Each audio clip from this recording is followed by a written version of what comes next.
it's like me saying you're not going to do radio anymore, but now what you're going to do for us is you're going to oversee the projects of Nation Media Group in regards to broadcast. But He was promoted outwards. exactly. So he decided with a group of friends to start what we now know as the Daily Monitor. Ladies and gentlemen, please welcome Mr. Wafula Ogutu to tell us the story. I know with the enemies of the country. I was so angry, and I had occasion to go and see the president to ask him, because he said the Sudan government was giving us money. So I went to ask him. I said, Mr. President, please tell me how much money was given and who was given that money. Because Mugunga never brought any money to us. Or any of our directors, I don't know who has got the money. And he said no. Because I was angry and shaking, because I said, you can't question my patriotism. I love this country just as much as maybe even more than you do. But we made friends, and the president said, no, Wafula, please calm down. And I came down. But that is some of the tidbits we see in the journalism. I think the last thing which I think is interesting to say is my friend Christine Tabere. Christine Tabere is the wife of the late Tabere. Tabere used to write an interesting column in the Monitor. He was a very young, lively young man. With Kevin, they always rocked this town. And Tabere said he was going to go for motor racing with Mudini. Mudini was our sports writer. And Tabere just loved sports and cars, driving cars. And he told me they were going for motor racing in Karamoja. Then I told him, but you can't go because you don't know the terrain. You can't go to Karamoja for motor racing. He said, we are going. And they went. And they passed through a river when they were going, a dry river. When they came back, within 2 minutes they had seen a huge river flowing, and they plunged. In Karamoja, rivers are very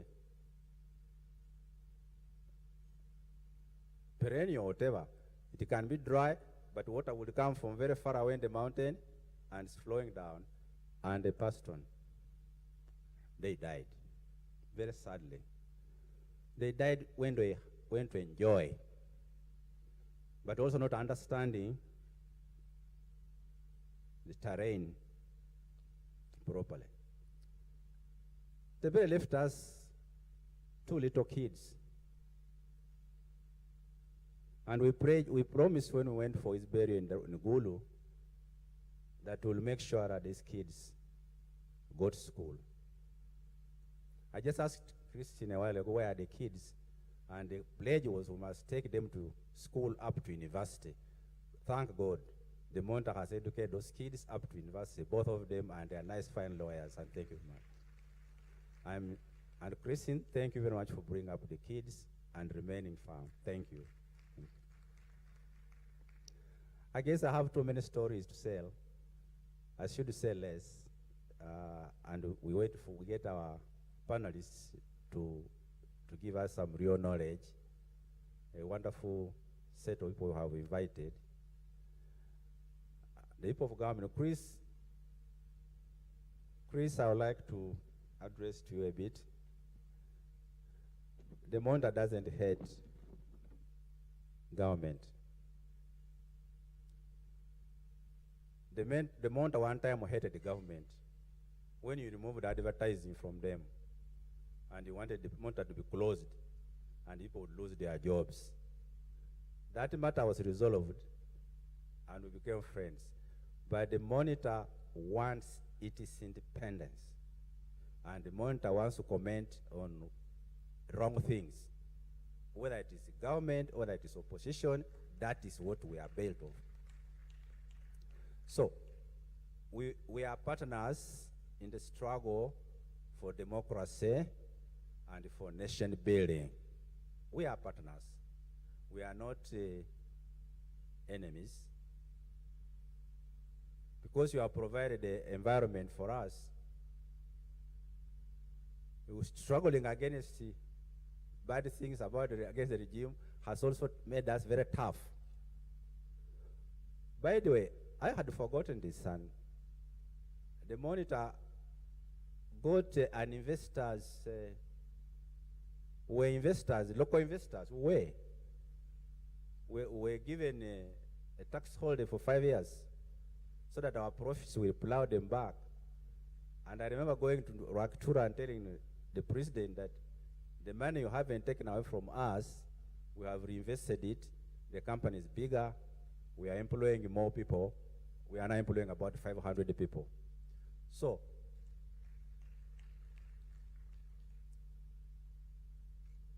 and that's why we, at one time, the monitor was the best taxpayer in our category.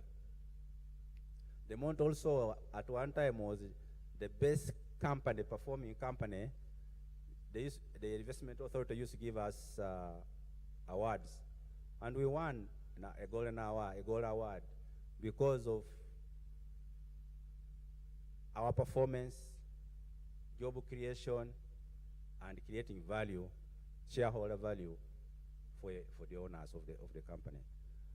Lastly is the NMG. Thank you very much, NMG, for coming to monitor. You helped us to stave off a little bit of pressure because we got investors, and the government loves investors, especially from abroad.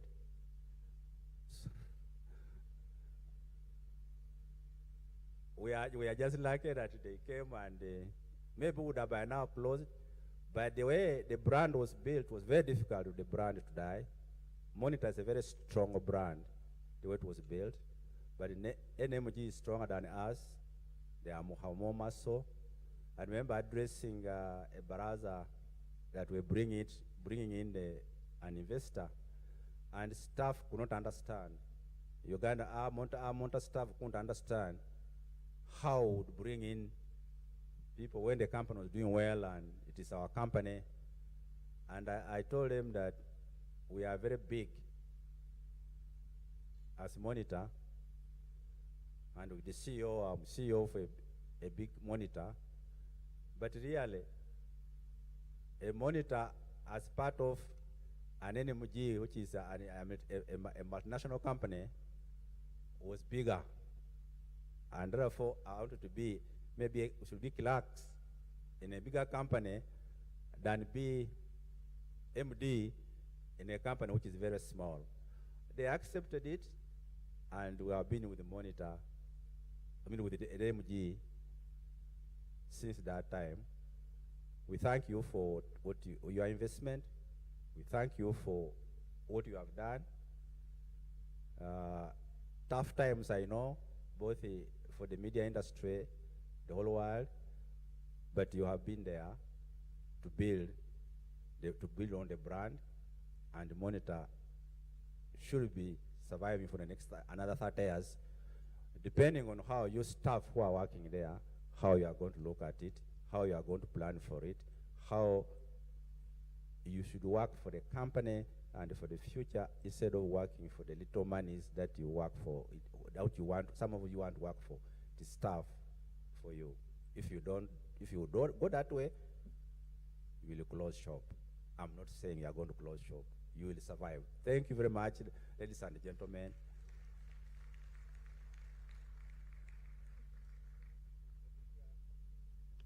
A big round of applause to a founding editor-in-chief.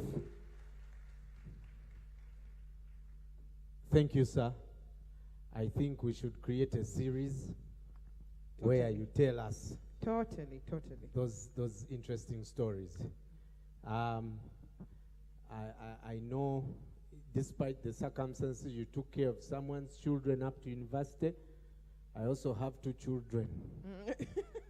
I don't know. Naye tuvuze chintu. I think we shall come and talk because the way the school is sending me bank slips, I don't know. We shall see. Thank you. Another round of applause to. On your tables, there's some interesting pieces of the centerpieces. You see them, paper being molded into different shapes as the Daily Monitor through our Excel pullouts and our NIE. We sponsor families in Namuongo and very importantly during COVID, we gave them free Excel to be able to continue with school. These are underprivileged families, and the children decided to gift us with center tables molded out of the paper. So, yeah, very awesome. Mr. Wafula talked about stories of people who gave us things on credit. I don't know if a representative of Mohan and Maria Chwanka is here. I don't know if they're here, but they gave us newsprint, you know, the material for the paper on credit for 6 months, yeah? Although I was told that then one day he came and said, but you people, why don't you pay me? I know I've helped you, but really, just pay me. But those are stories that are incredible when people trust you to and give you stuff for free. Thank you so much. Each of you is very is in the story of Daily Monitor. I've seen former MDs, Alex Asimwe. Please stand up. Some of us don't know. We also have Mr. Peter Mwesige. Is he around? I've been able to see him. Mr. Conrad Nkutu, former MD. Mr. David Sepuya, thank you so much for coming. Joseph Were, thank you so much. Mr. Bernard Tabaire, are you around? And Mr. Joachim Buembo, thank you. We appreciate what you've done. And now it's time for us to hear from our board chairman. If you do not know him, he's a Ugandan accountant, academic, and businessman. His repertoire is as big as they come. I cannot finish it today. But please welcome with me Professor Samuel Sejaka.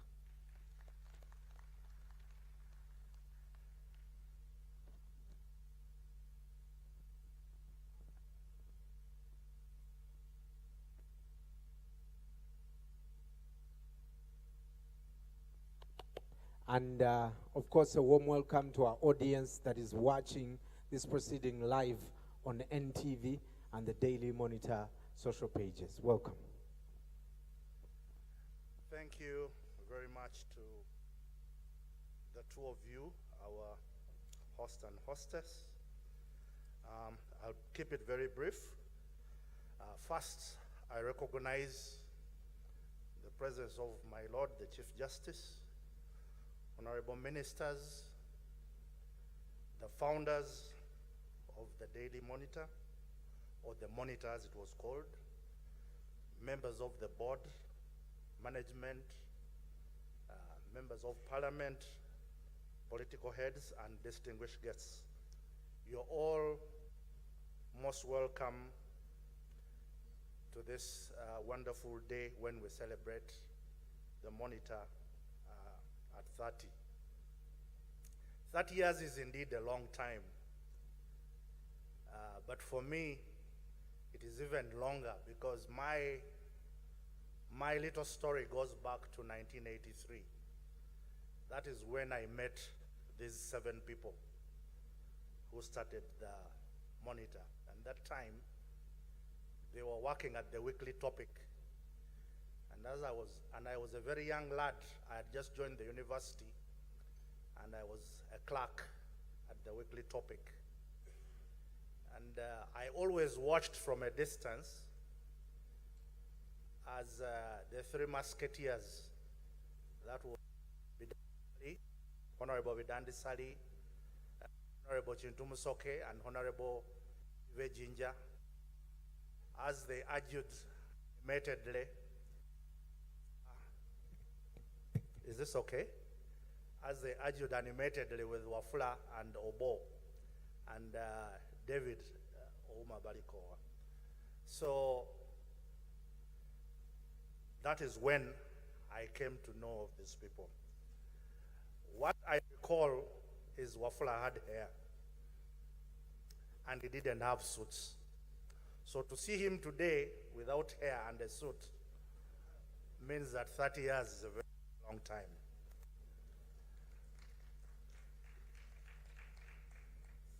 To be here celebrating those 30 years, it has been a roller coaster ride.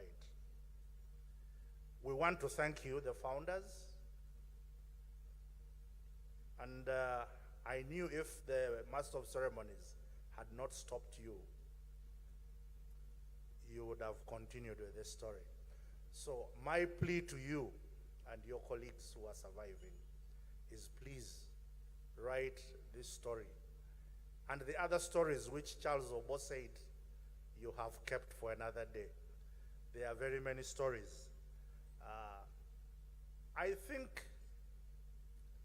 the Daily Monitor has survived up to today because you have been responsible. I remember one day visiting the offices and having a conversation with David Ouma Balikoa. And that is the time when there was a lot of tension between the Monitor and the government. And David showed me some very, very gory pictures. And he said, look, we know a lot of things, and we try and protect the government and the public. So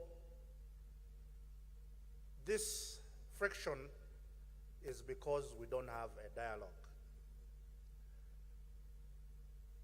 But as you have said in your narration, when you started dialoguing with government, I think things have become better. Coming from being a clerk at the weekly topic, I went on to do other things, and today I find myself here as the chairman. So for me, it is a very humbling story to come back and be here with you. I want to thank you for your vision and your colleagues. What you have done is incredible. Not very many companies survive to be 30 years in Uganda. So this is a very momentous occasion. Along the way, because I've always kept near the Monitor, I also said, why don't I write something? So the CEO pulled some strings for me, and for about 5 years, I wrote a column called Bodanomics. I don't know whether the people liked it or not, but along the way, the CEO then came to me and said, why don't you become chairman? And I said, certainly I will become chairman. After I became chairman, he said, you know what? You can't continue writing. So I'm not very happy with you, Tony, because you did what Weekly Topic did to Wafula by promoting me upwards. But I thank you. I thank you for running the ship. Some of my colleagues on the board are here. Could you just stand up for recognition? We reconstituted the board, and I see some of them over there.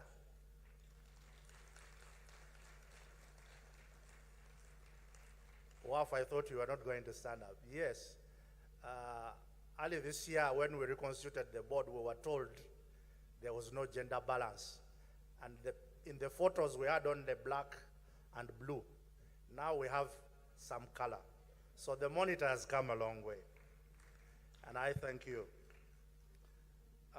It's not my day, so this is my message Honorable Minister for ICT, we want to have a partnership with. We want to work and ensure that we build a better Uganda. As WAF has said, we are not enemies of the government.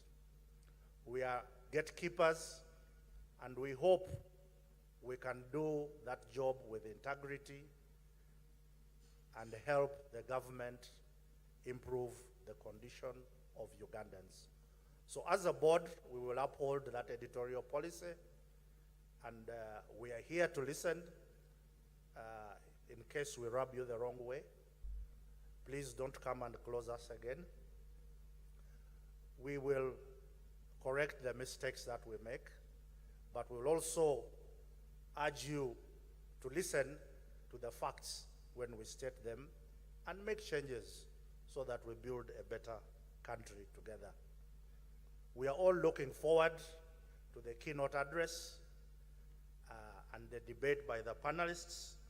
So let me say that I hope you do enjoy this debate and you take something away as we build this country. Thank you so much for coming. I would now like to invite the Honorable Minister of ICT and National Guidance to say a few words, and also invite the Chief Justice to give the keynote address. Honorable Minister, you're most welcome. Thank you.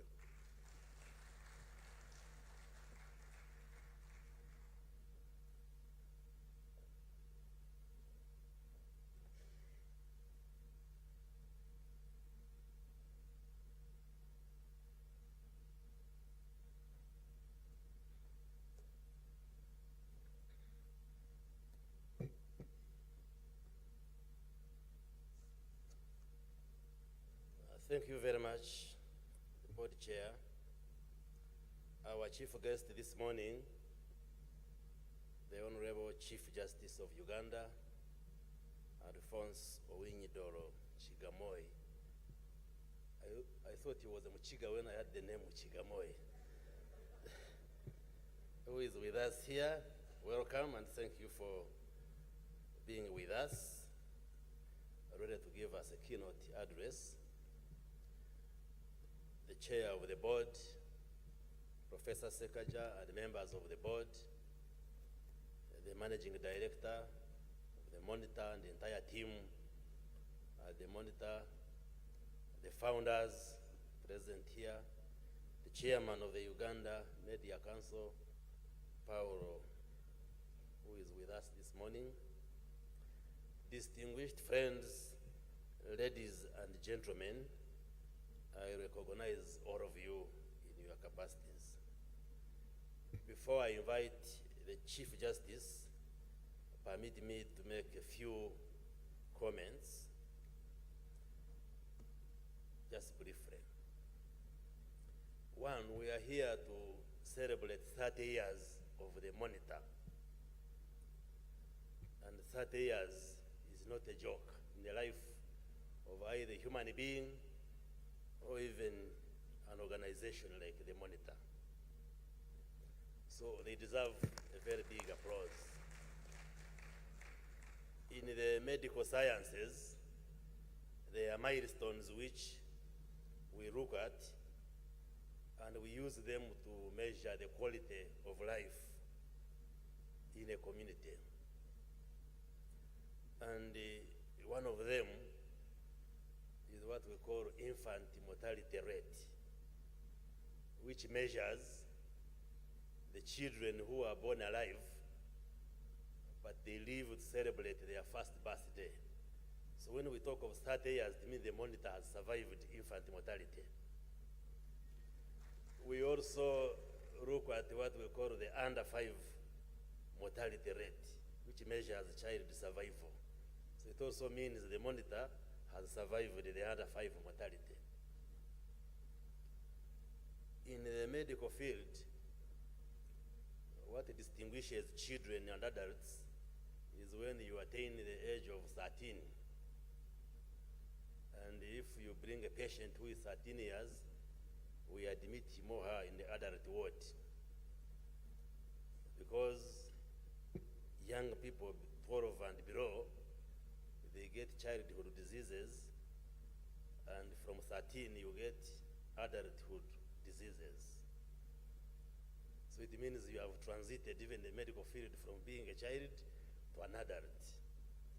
In the field of economics and demography, when you reach 15 years and beyond, then you are no longer a dependent, because we have what we call dependence ratio, how many people are dependent on their parents and guardians. So surpassing 15 years means you are no longer a dependent.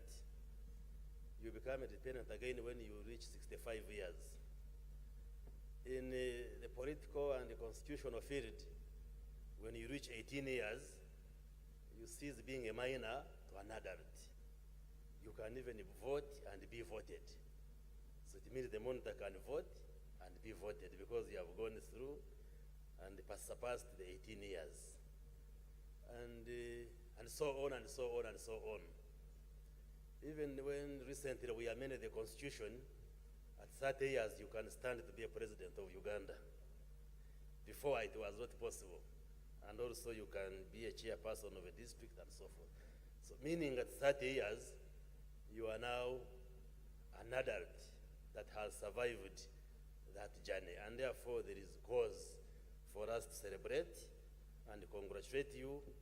And therefore on behalf of the government of Uganda, I convey our congratulations to the monitor, and we thank the team that runs the monitor, from the board, management, the entire staff, and all those who have worked with the monitor in the last 30 years. We want to say congratulations and thank you for a job well done.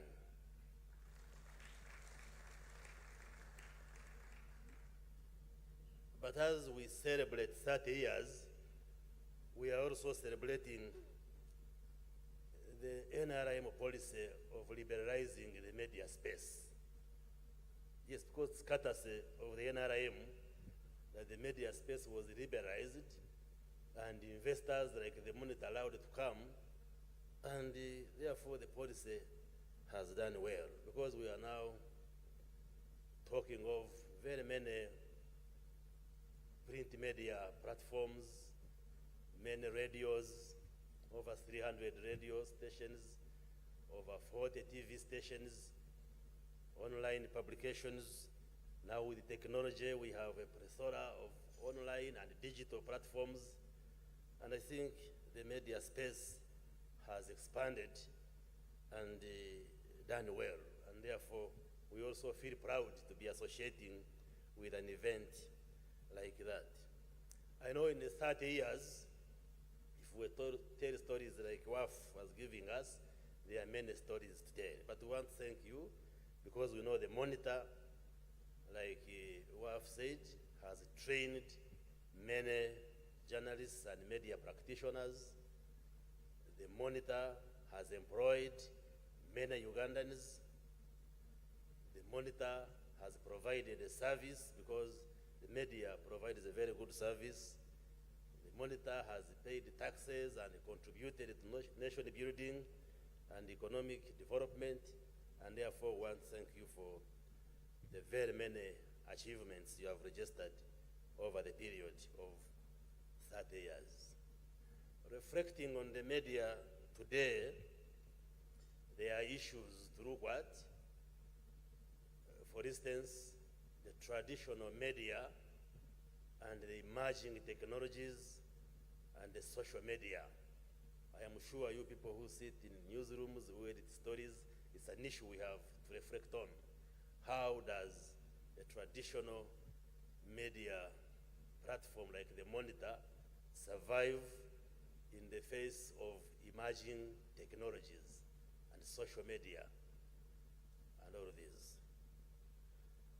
We also observe that you people, the professionals, when you compare, say, the media in Uganda and Africa and in the Western world, the senior journalists and media professionals seem to leave the newsrooms and go for greener pastures or yellow pastures. I don't know whether they are greener or yellow.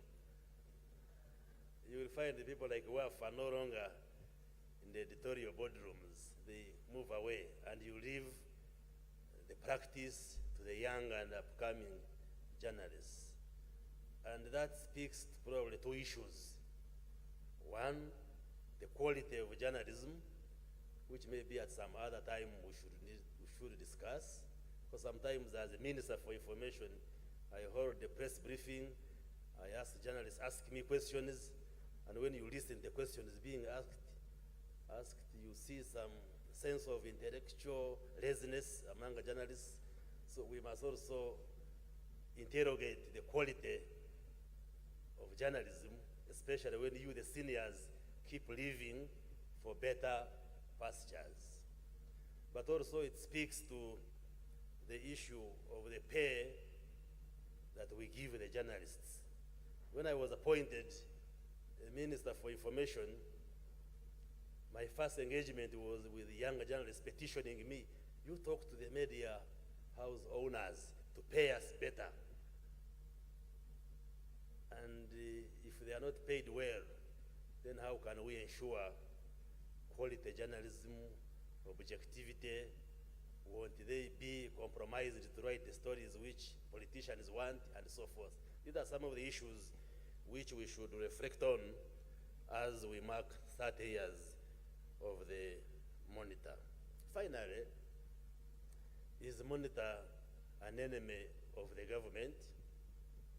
No, it is not. The Monitor says their theme is truth always. Does the Monitor tell the truth always? Probably not. So it speaks to the subject of media freedoms. And I can say as a government, we believe in media freedoms, but also we insist on a responsible media. Yes, you have an independent editorial policy, but sometimes it can also be read as an anti-government editorial policy. Why do I say this? You can hold a press conference, even when you have a written press release and you read it, then when you read the stories the following day, how the papers have written, you clearly see a big distinction. Let me give an example. I was having one of the editors, not a reporter of Monitor, the other day. He said, you people, is it the apprehension of English or what? One of our technocrats, the EDO of UBOS, held a press briefing with the journalists and said, under this parish development model, we are advising government to delay the release of money because we haven't completed data collection. The new vision captured it very well as incompleteness of data. The Monitor reported the data which government has collected is invalid. I happen to have some background in statistics, so I was engaging the one who wrote the report. Said, why are you confusing incompleteness of data and invalidity of data? Because these are two different concepts. If you say the data is invalid, it means the tools and instruments which government is using are defective. Therefore, whatever has been collected should be thrown away and we start afresh. Whereas incompleteness means give the process time to complete the collection of data for analysis. So that's why sometimes you get run-ins with the government. So yes, we have had a hate-love relationship sometimes, but we have no problem with the media asking the government to account, because we run government on behalf of Ugandans. But also the media equally should be accountable. So when you make mistakes, when you make errors, when we feel you are not sticking to your theme of truth every day, please allow us also to question you as you question us. This morning when I met Tabu Butajira, he was saying, have we now become a good paper because we have not had any challenges? I said, no, you now have a tolerant Minister of Information. but we need to strengthen the partnership and relationship with all of you, the media practitioners, because it is the very government which has allowed expansion and freedom of this media space, and therefore we should be able to work together. As long as what we report is true, like Monitor says, truth always, as long as what is being reported is accurate. If you report what I have said the way I have said it, no problem. The problem becomes if you distort what I have said.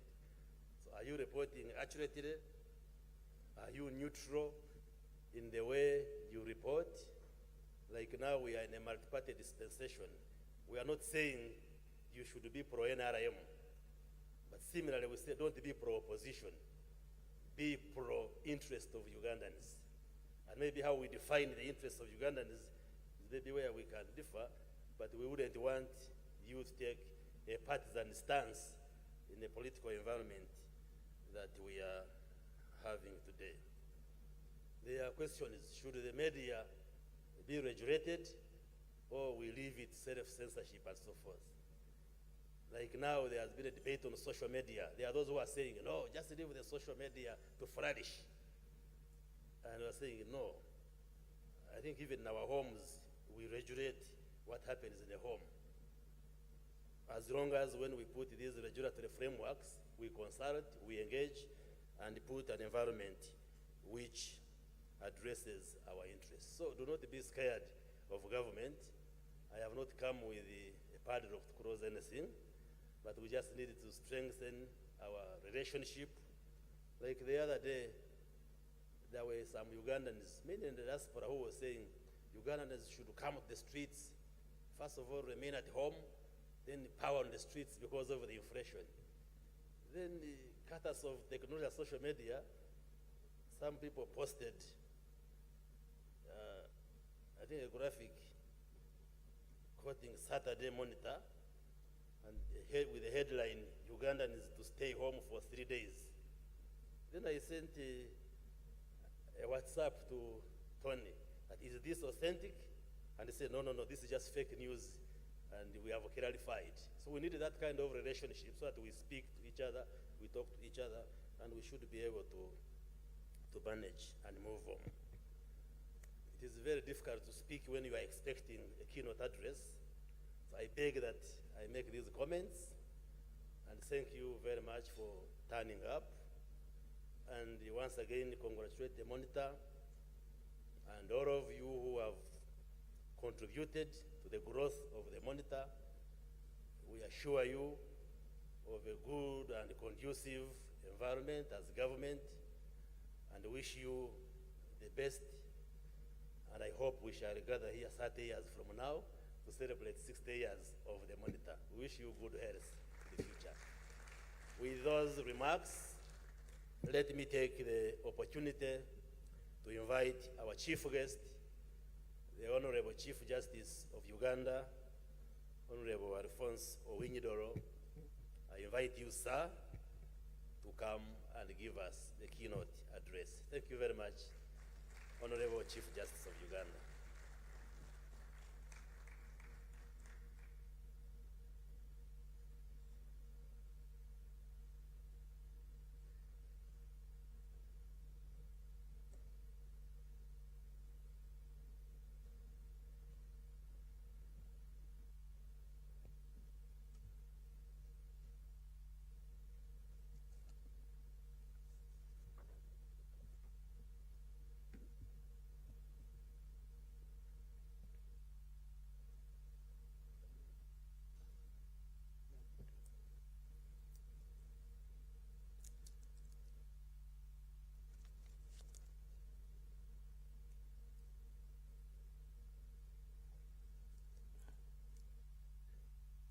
The Honorable Minister of Information, National Guidance, the Chair and Chief Executive Officer of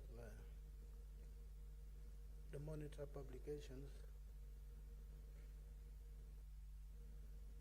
the founders of the Monitor Publications,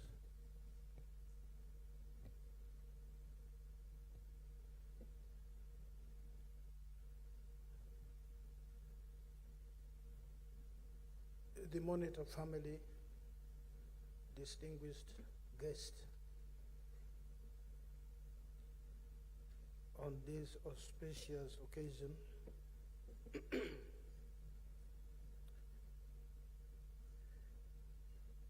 greetings.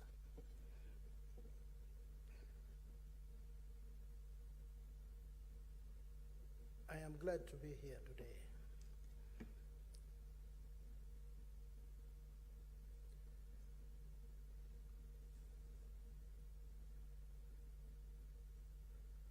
There are two remarks made this morning, three made this morning, one by the veteran Wafula Ogutu, one by did this enemy work or something? Oh, yeah. by the CEO of the Monitor Group and the Honorable Minister about my name. Wafula Ogutu remembered those days when we would vote. I was defense counsel.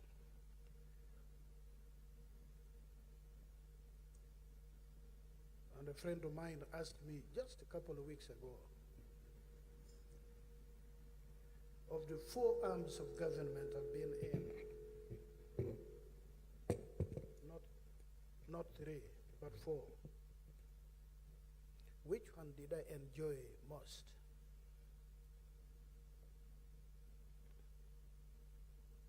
So I told him, I'll answer your question, but also answer the one you've not asked. I've been in private practice. The media fraternity calls it the 4th estate. For them, then I have been in the representative arm of government 2 years in this very building, in this hall, as one of the framers of the Constitution, which I'm now charged with the responsibility of protecting and defending. Then I had a stint in the lower house, being parliament, contributing to enactment of legislations that must accord with the letter and spirit of this Constitution. Then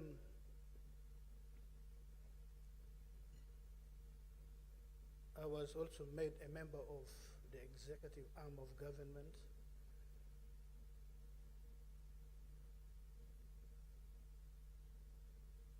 And I think that is when I first came face to face with the Monitor. There was a gentleman in the Monitor called Peter Mwesige, I don't know if he still lives. We've not heard about it. Who conducted an interview when I was made State Minister for Foreign Affairs. That was 1995.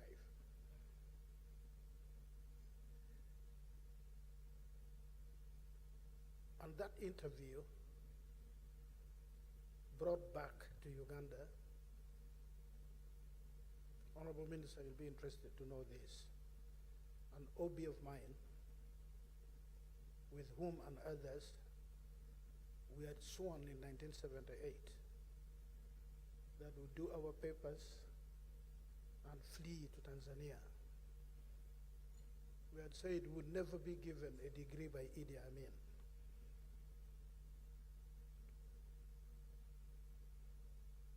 This was, however, frustrated by the Kagera incident, the Kagera salient incident, that ended up in the eviction of Idi Amin from state power. And we didn't go to Dar es Salaam. We studied here. And when Milton Obote was overthrown in 1985, we were both very strong members of the Uganda People's Congress at Makerere University.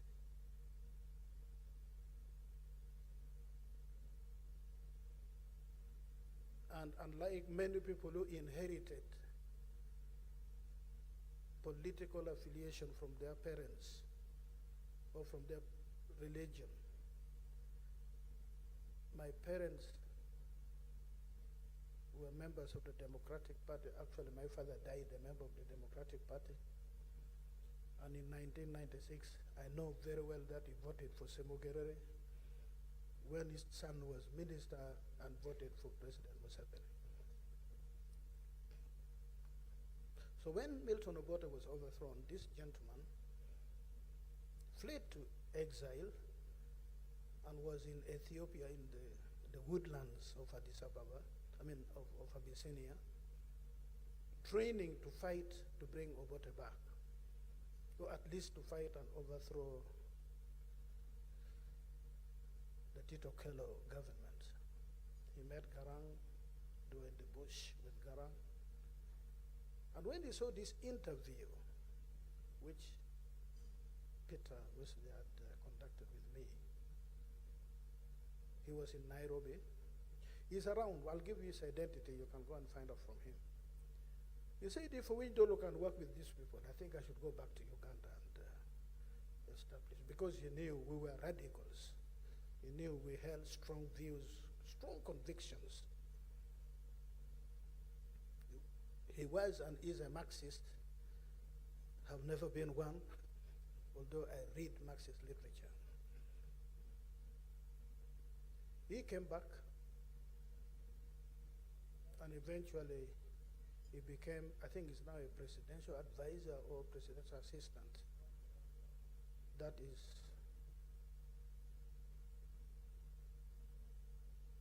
Kenneth Daudi Mafabi, who writes,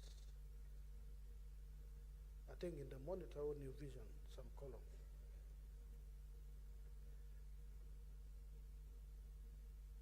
Then there is this thing of my name. Some people will say Owinyi. Of course I get offended, but I've got used to it.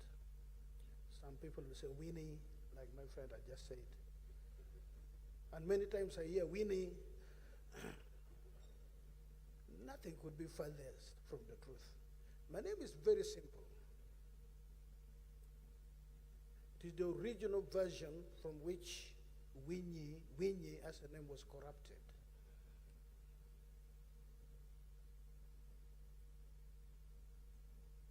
Thanks to the Luo invasion of the interlacustrine region. Then from my friends across the Mediterranean, I found the solution for a European friend of mine. Would say, Winnie, have I got it right? I say, okay. So, you know this drink?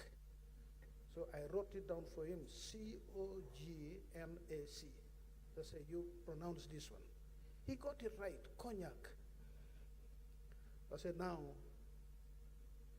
the nya you say in cognac is the nya at the end of my name. So now you say Owinya, since you can say cognac. And then swallow the A. Say Owinya, but swallow the A, the R at the end. He got it right. Any of you now can get it right. It's Owin.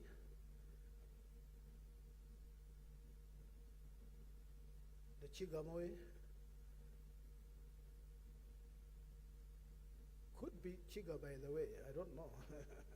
Because there is a lot of similarities and stunning similarities about the Bachiga, between the Bachiga and the Acholi people.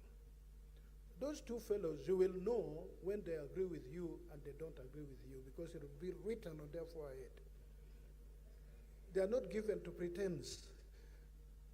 And you will also know when the matter has been settled. When he says, I have forgiven you, he has forgiven you. When he has issues with you, you will know it. So that you never know. Maybe you cross you come across the Nile from Abyssinia. One cannot tell. So we are here today in a country where quite a sizable number of businesses failed to make it to the 5th birthday. I found the invitation not only to join, but to make the keynote address at this momentous celebration in commemoration of 30 years of service by a leading publication quite a humbling honor. Without giving it a second thought, I readily accepted to perform the task. However, when the enormity of the theme of this day, namely examining Monitor's institutional impact and the future of journalism, sank in, I sobered up as the folly of my hastily made decision to respond in the affirmative dawned on me, and the sense of honor instantly evaporated and was substituted by that of apprehension. What with those pouring, inquiring, and investigating minds, all intently focused at me? This is what you're doing now. Seeking to attribute a non-existent meaning to every utterance I will make here, other than the plain and clear meaning of the statements. Journalists can have a wry and occasionally cruel sense of humor. It is, however, always nice to share a platform with them, for they make excellent company for rich intellectual or informed discourse. With the benefit of hindsight now, I can discern that the reason I was so forthcoming in acquiescing to the request is that for a long time, a good journalist bosom friend of mine persistently and incessantly made a very provocative and irritating reference to me as liar instead of lawyer, which is what I am. I took the blow with tongue-in-cheek grace, but did not remain lying down. I coined an apt response to this unprovoked assault and always shot back, referring to him as rumor monger. It was a very effective antidote. Whoever excluded journalists from the enviable classification of members of the learned profession, which comprises lawyers, medical doctors, and theologians, committed a sacrilegious act of disservice to society. Journalists should actually be added onto that list of members of the learned profession. And the genesis of learned profession was simple. I think it was Rome or even pre-Rome. Lawyers, medical doctors, and theologians were the only people whose profession dictated that you are multidisciplinary. You'd never become a lawyer if you didn't know a bit of medicine, forensic medicine. If you didn't know theology, canon law.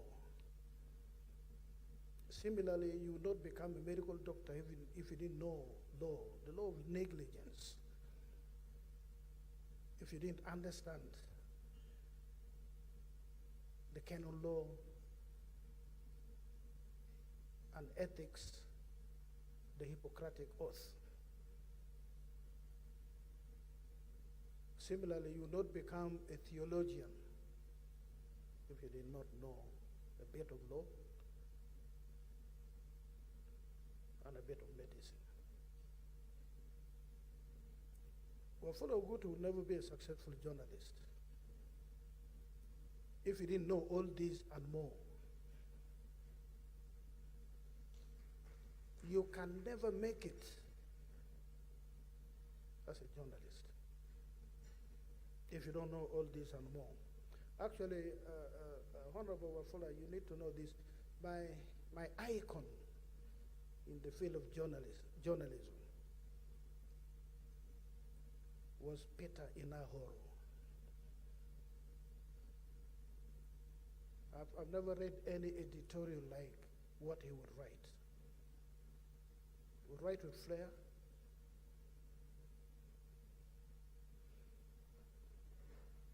His prose was rendered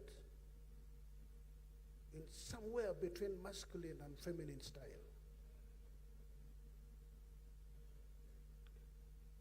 I think it was Africa Now, which was his publication. It is now extinct. well, not being a living thing, I think it is called defunct. Or it died with Peter Inaoro. I think he's dead. I've not heard about him. He had a way of bringing issues in such a way that you'll want to read it again. I've not found this much.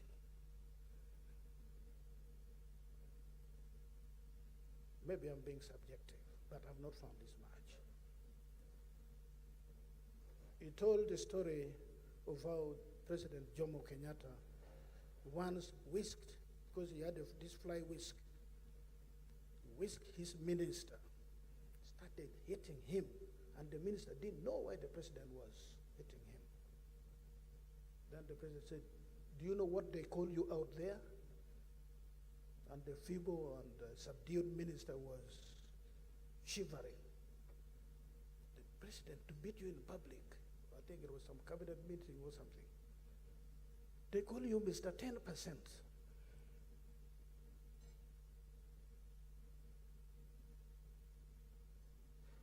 They call you out there, Mr. 10%.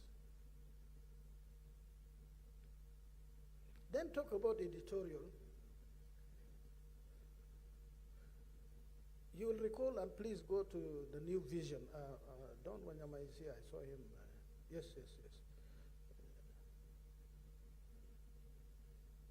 When Paulo Mwanga died,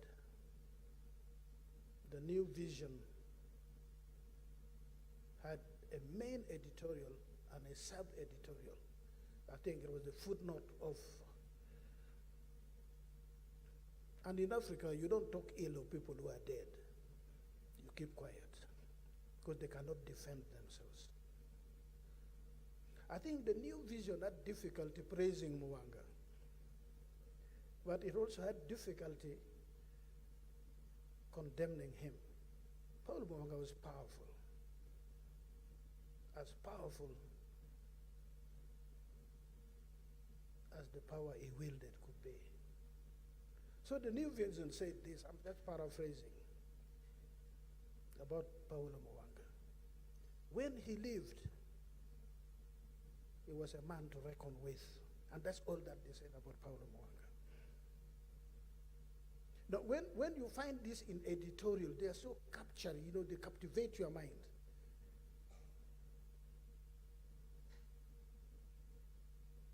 They egg you on to go and read more about this person if you did not grow up at the time when he was in power.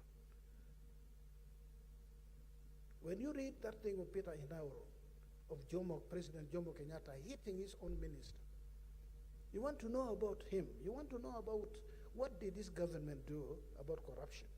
This one who can hit in public.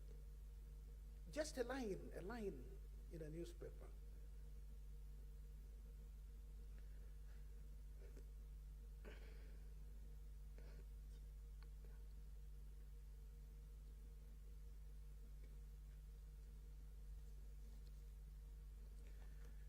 The choice of this topic for today's dialogue resonates very well with the mouthful undertakings made by the founders of the Monitor newspaper in the editorial of their first issue dated July 31st, 1992. You better read it. I think it was included in yesterday's issue or something like that, yeah. They talk about everything they want to do.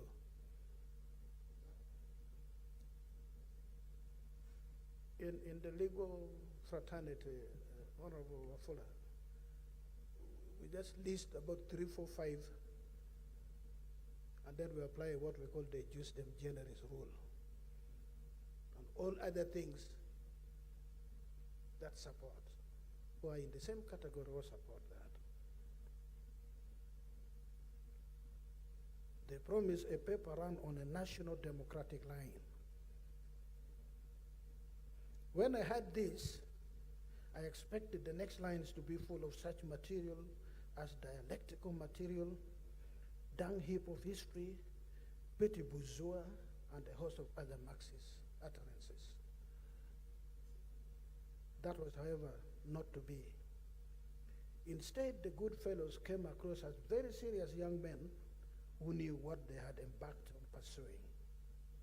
Key in their guiding virtues was the pursuit of democratic practice, observance of human rights, unity of Ugandans in diversity, and to play the game fairly according to the rules and ethics of responsible journalism, amongst the numerous undertakings. Now, in a statement made in 1921 on the occasion marking the Guardian newspaper's centenary celebration, P.S. Scott, the founding publisher of the newspaper, had this to say, open quote, "A newspaper has two sides to it.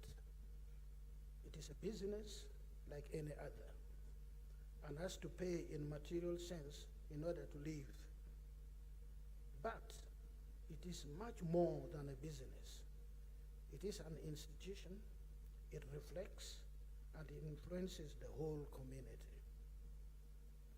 With the undertakings made by the founders of the Monitor and the quote by P.S. Scott cited above as reference points, I consider it necessary to exercise the imperative of self-restraint and address this topic of the Monitor at 30 from only 4 perspectives, namely, I've chosen just 4 areas where I can speak with some little authority. The other perspective, the other sides, which one can speak from regarding the Monitor at 30. The Monitor as a homegrown professional media house, the Monitor as a defender of human rights, the role of the judiciary in the promotion of media freedom, and then looking ahead.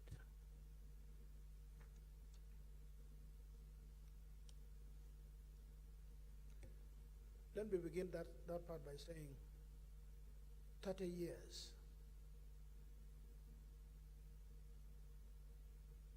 You're no longer a toddler.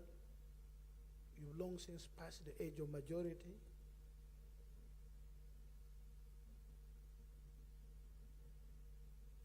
You still have about 10 years where you can afford to be foolish.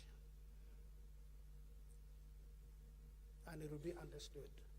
But there is this saying, which again I paraphrase, I hope I do it right, that a fool, whether they say at 40 or after 40, will be a fool forever. So you have about 10 years where you can afford to be foolish and we say, we understand. So you're now nearing that age where you can't afford to be foolish. So the Monitor as a homegrown media house, the Global Entrepreneurship Monitor, not your monitor, GAM report, 2016, rated Uganda as the world's most entrepreneurial country. The report also stated that the failure of business in the country was as well the highest in the world. Because for every business started, another is closed. The 30 years the Monitor rightly boasts of is quite commendable. I therefore wish to congratulate the Monitor for its remarkable achievement in its consistent quest to keep the public informed, educated, and even entertained. Knowing that it has made these gains notwithstanding numerous challenges it has been confronted with from its inception, it deserves approbation for the laudable spirit of consistency it has exhibited. The Monitor recognizes the importance of the courts of law, and whenever it is faced with real or perceived threats to media freedom, it turns to the courts of law for remedial intervention. This attests to the resilience, focus, and seriousness of purpose of the leadership of the Monitor, and the commitment of the staff, as well as the support of stakeholders, particularly its readers. The journey of the Monitor is indeed no less than an account of strongly minded individuals. Many of us do recall that the founders of the Monitor were a rebellious young Turks who, as it were, staged a breakout from the weekly topic newspaper. and have since made an indelible mark on the Ugandan print media landscape. I can speak with utmost certitude that since then, the Monitor has steered the course without, even once, compromising the quality of its product. I consider it fitting to commend and congratulate all the journalists at the Monitor for adhering to the forward-looking vision that has ensured the entity remains relevant today as it was when it was founded. Owing to what we have witnessed and know of it, the Monitor presents a case study of how to successfully establish a business entity in Uganda and as well ensure effective succession by the next generation of managers. More important, however, the Monitor has, in its 30 years of existence, adhered to the undertaking it bound itself to and made remarkable contributions to the pursuit of freedom of expression, for which it has indisputably earned commensurate recognition. Freedom of the press falls within the scope of freedom of expression guaranteed under Article 29 of the Constitution.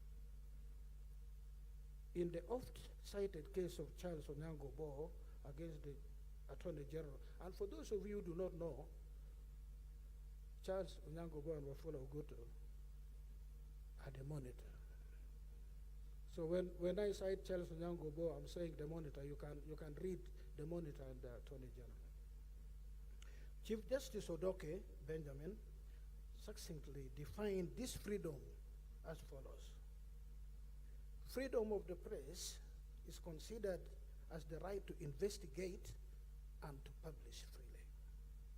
But as Lord Denning said in Skeering Chemicals against Folkman Limited, freedom of the press covers not only the right of the press to impart information of general interest or concern, but also the right of the public to receive it. Because, well, it takes two to tango, really, that's what it's saying. Freedom of the press has attained international recognition as human right, a cornerstone of democracy, and a means of ensuring respect for all human rights and freedoms. This freedom is similarly guaranteed under Article 19 of the Universal Declaration of Human Rights, Article 19 of the International Covenant for Civil and Political Rights, Article 9 of the African Charter on Human and People's Rights, and the Declaration of Principles on Freedom of Expressions in Africa. The press is an indispensable participant and factor in ensuring that the rule of law reigns in society. In the case of Mark Gover, Chavondoka, and another against the Minister of Home Affairs and another, the Supreme Court of Zimbabwe enumerated the objectives of the freedom of expression as follows, quote, furthermore, what has been emphasized is that freedom of expression has four broad special objectives to serve. One, it helps an individual to obtain self-fulfillment. Two, it assists in the discovery of truth and in promoting political and social participation. Three, it strengthens the capacity of an individual to participate in decision-making. And four, it provides a mechanism by which it would be possible to establish a reasonable balance between stability and change, close quote. In the same vein, in the case of Maneka Gandhi against Union of India, the Supreme Court of India articulated the importance of freedom of expression in the promotion of the democratic dispensation by stating that, open quotes, democracy cannot survive without a free press. Democracy is based essentially on a free debate and open discussion, for that is the only corrective of government actions in a democratic setup. If democracy means government of the people, by the people, it is obvious that every citizen must be entitled to participate in the democratic process, and in order to enable him to intelligently exercise his right of making a choice, Free and general discussion of public matters is absolutely essential. Close quote. The founders of the Monitor set themselves on a mission to provide information and to educate and inform the public. Democracy demands citizens' participation in their governance. This they do by making well-informed decisions as to who governs them and the manner they are governed. Through their maxim, Truth Every Day, the Monitor has undoubtedly made contribution to the promotion of good governance in Uganda. In his popular column, published in the Daily Monitor last week, Charles Onyango Bo shared the travails and tribulations the Monitor has had to endure over the years from its inception. What particularly caught my attention in that article was the extent to which the Monitor has gone in protecting its sources and whistleblowers with a readiness to be interred with the secrets. This demonstrated dependability that only comes from a deep understanding by a media house of the noble code of journalism and is the highest exhibition of professionalism. Now, too, the Daily Monitor as a defender of human rights.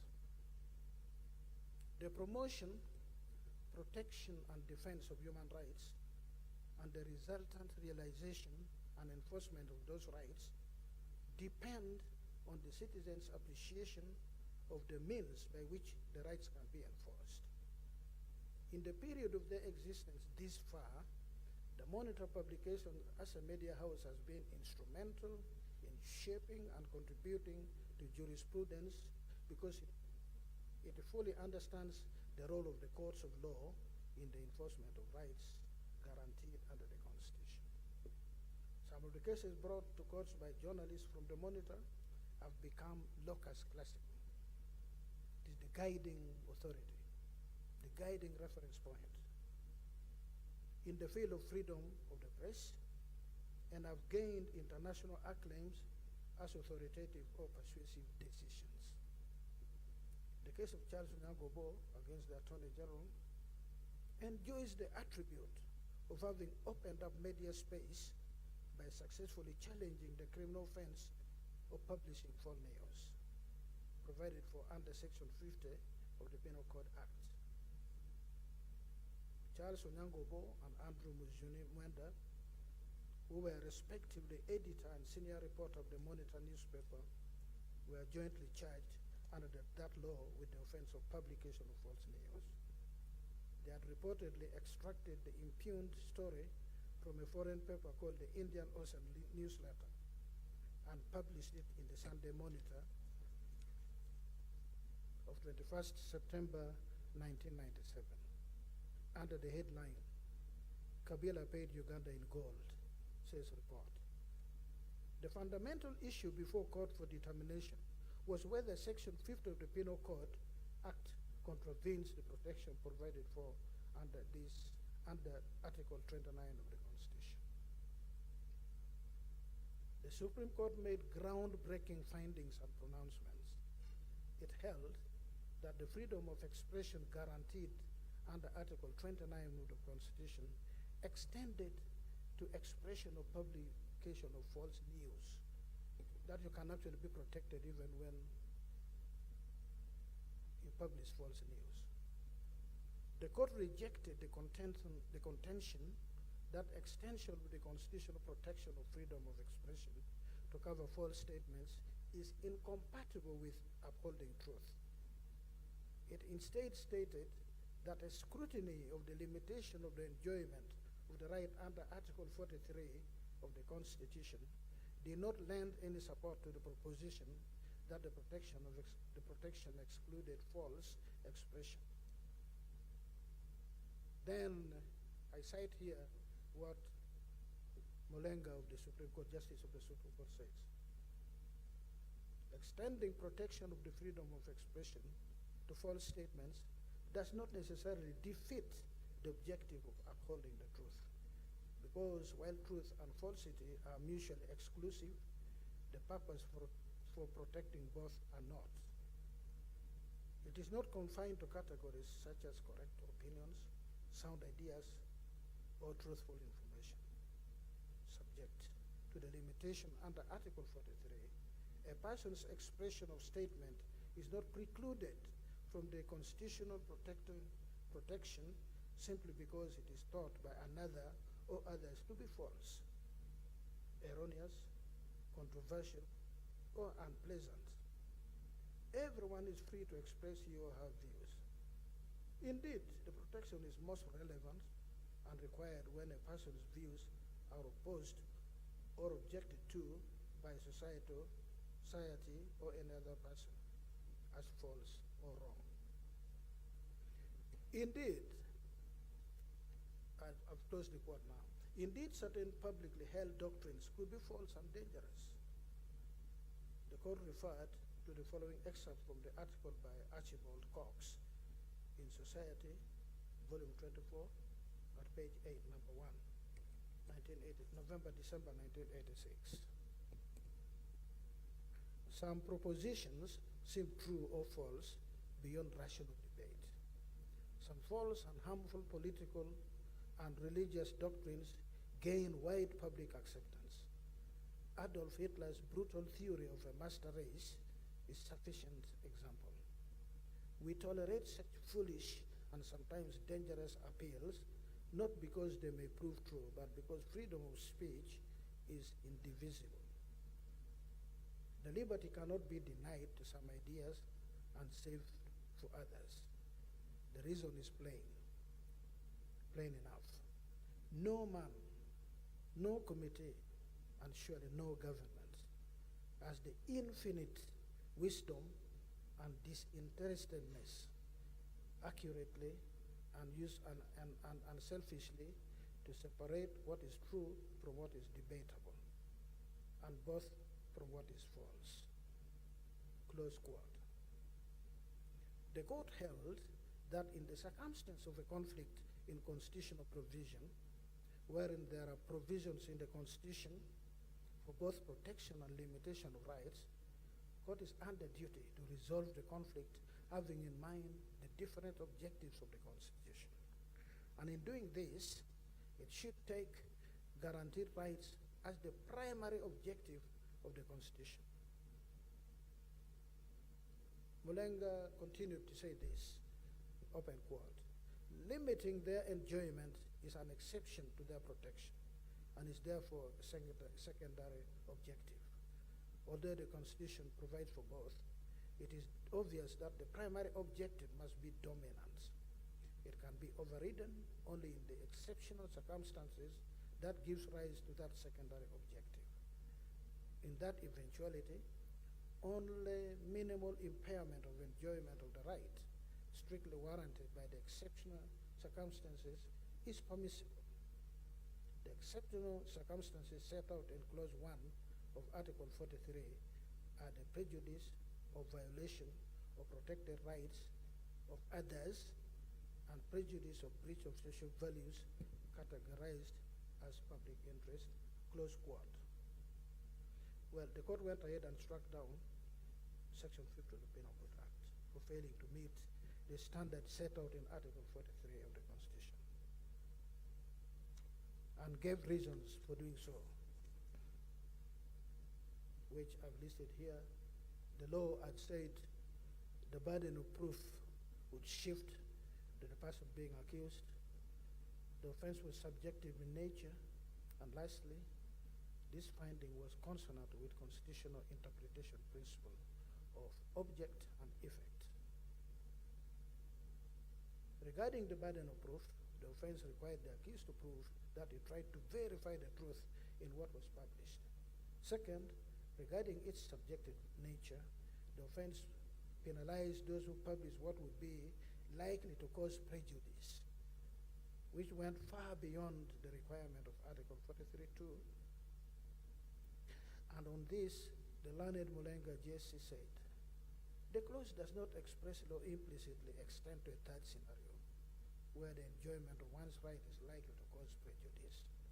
I do not understand the clause to permit derogation of guaranteed rights or limitation of their enjoyment in order to avert speculative or conjectural mischief or danger to public interest.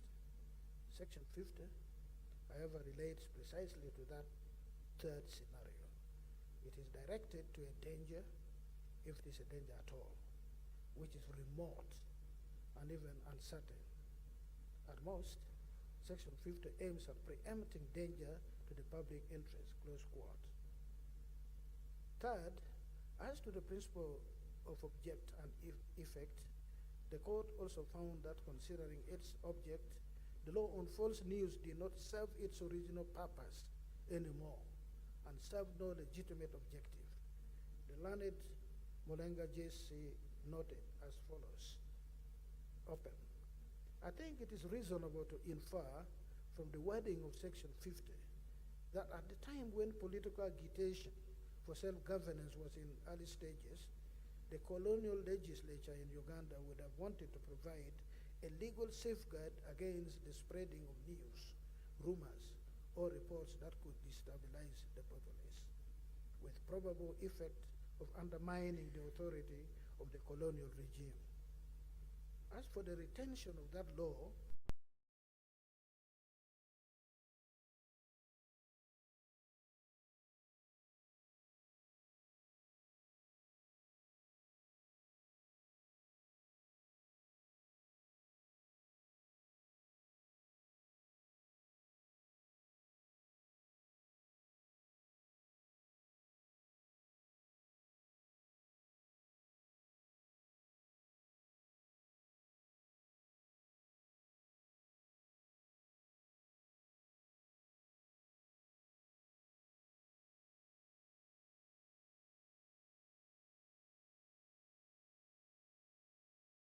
it found that the law was unjustifiable because the definition of false news under Section 50 could not fit within the two scenarios envisaged in Clause 1 of Article 43.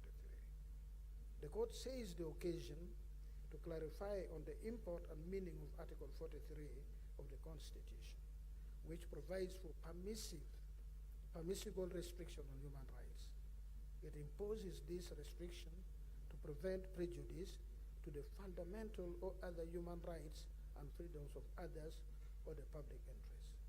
The Supreme Court held that Section 5 of the Act was not an end in itself. Hence, it had to be considered in light of the provisions under Article 43, Clause 2, Paragraph C of the Constitution for what is acceptable in a free and democratic society, in what has been famously referred to as a limitation within a limitation. The learned Molenga JC observed as follows. By virtue of the provisions in Clause 1, the constitutional protection of one's enjoyment of rights and freedom does not extend to two scenarios, namely A, where the exercise of one's right or freedom prejudices the human right of another person, and B, where such exercise prejudice the public interest. It follows, therefore, that subject to Clause 2, any law that derogates from any human right in order to prevent prejudice to the rights or freedoms of others or the public interest is not inconsistent with the Constitution.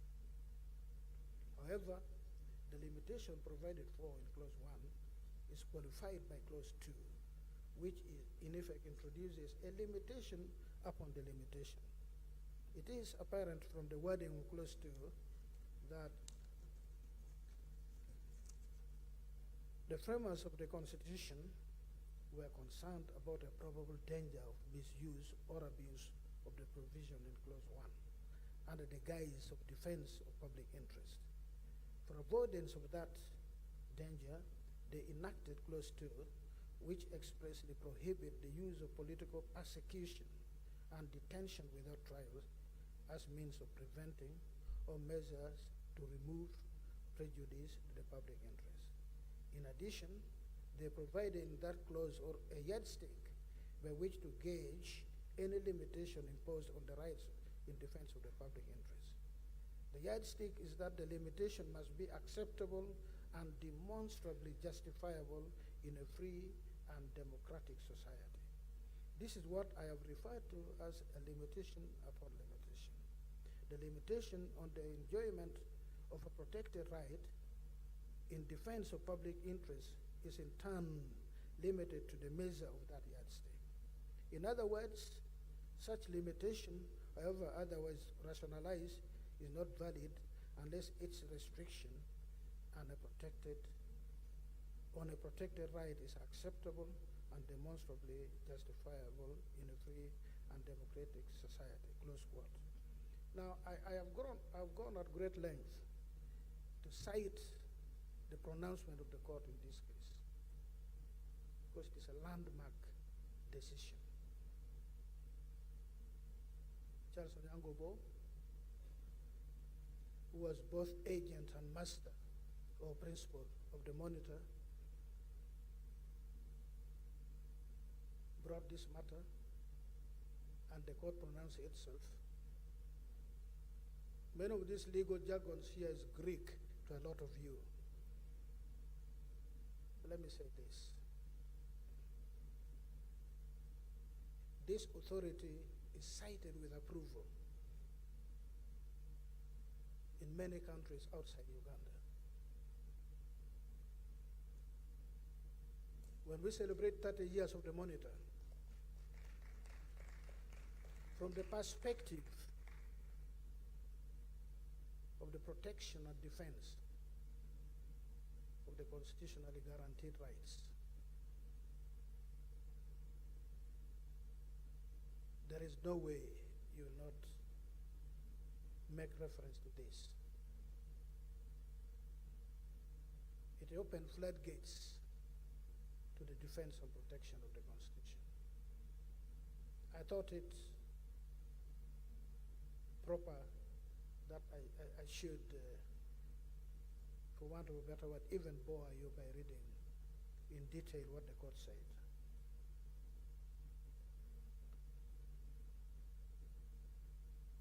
So from this case, we know that the limitation imposed by Article 43, Clause 1, is not an end in itself. There are limitations to the enjoyment of rights or the exercise of those rights, yes. But those limitations have got to be considered in light of what is acceptable in a free and democratic society.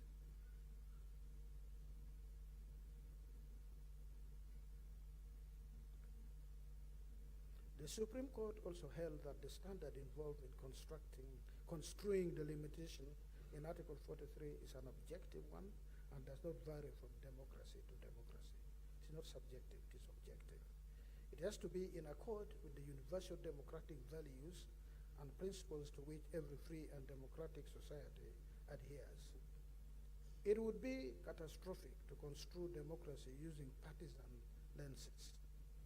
This case set forth that it is vital that Uganda aspires to be better following the ideal standard in promoting freedom of the press. The court also noted that freedoms and rights can be limited only in the clearest of cases. It pointed out that under Article 43, Clause 2 of the Constitution, democratic values and principles are the criteria for justification of any limitation on the enjoyment of rights and freedoms guaranteed by the Constitution.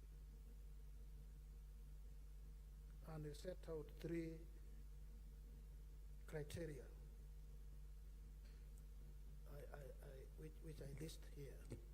Now, in the other case, Andrew Mwenda and the Eastern African Media Institute against the Attorney General, the Constitutional Court delivered another groundbreaking decision in which it repealed the sections of the Penal Code Act providing for the offense of sedition. Andrew Mwenda was a political editor of Monitor newspaper, and he was also a host of a program known as Tonight with Andrew Mwenda Live in 93.3 KFM radio station, a subsidiary of the Monitor. which debated topical national issues current in the country. He was charged with the offense of sedition, contrary to Section 39, subsection 1, paragraph A, and 40, subsection 1A of the Penal Code, for having hosted a debate by prominent politicians on his aforesaid program entitled, "Tonight is a public holiday. What justifies a public holiday?" Let me say that maybe the good Andrew Manda was also indulging in a little bit of stubbornness.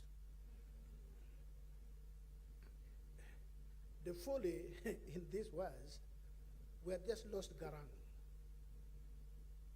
in the plane crash, and I think the government had issued a 3 days of mourning, and there was public holiday for a couple of days. So the debate was about, when do we have a public holiday? So when he was charged, he petitioned the Constitutional Court, challenging the charge for being unconstitutional. The Constitutional Court agreed with him and allowed the petition, upon finding that the wording of the provision creating the offense of sedition was so vague that one may not know the boundary to stop at when exercising one's right under Article 29, Clause 1, Paragraph A of the Constitution. The court made findings in this regard as follows. It is so wide and it catches everybody to the extent that it incriminates a person in the enjoyment of one's right of expression of thought. Our people express their thoughts differently depending on the environment of their birth, upbringing, and education. While a child brought up in an elite and God-fearing society may know how to address an elder or leader politely, his counterpart brought up in a slum environment may make annoying and impolite comments, honestly believing that that is how to express himself or herself. All these different categories of people in our society enjoy equal rights under the Constitution and the law, and they have equal political power of one vote each. Let me add this rider. The court was not suggesting that Andrew Manda had been brought up in a slum. It was not personal to him. This was a general statement. I thought for the avoidance of doubt, I must make this clarification. The court then declared that sections 39 and 40 of the Penal Code were inconsistent with provisions of Article 29 and 43 of the Constitution. Hence, it declared them null and void and struck them off the Penal Code Act. And then other sections of the Penal Code were also declared redundant. They were related to sedition. This decision and others are considered as locus classicus and are relied upon in courts and tribunals in other countries as leading authorities in expounding the meaning of freedom of expression. Thanks to the monitor. The other authorities on this subject include the Kenyan High Court decision of Robert Alae against the DPP and Attorney General.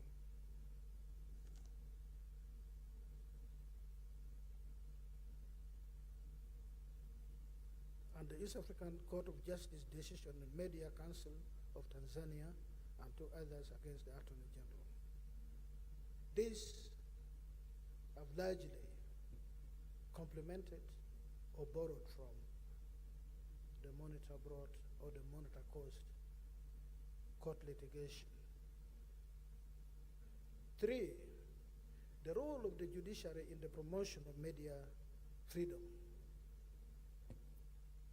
As we have seen above, the monitor has by its publications caused its journalists to advance the cause of media freedom.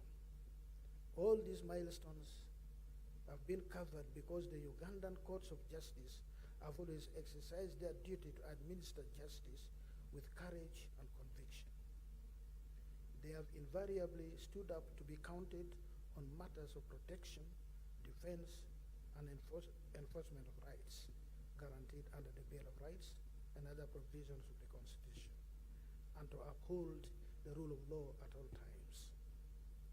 As the head of the judiciary, I do guarantee to the monitor and the media fraternity in general that the judiciary as an institution is committed to executing our adjudicatory mandate strictly in accordance with our obligation as mandated by the Constitution.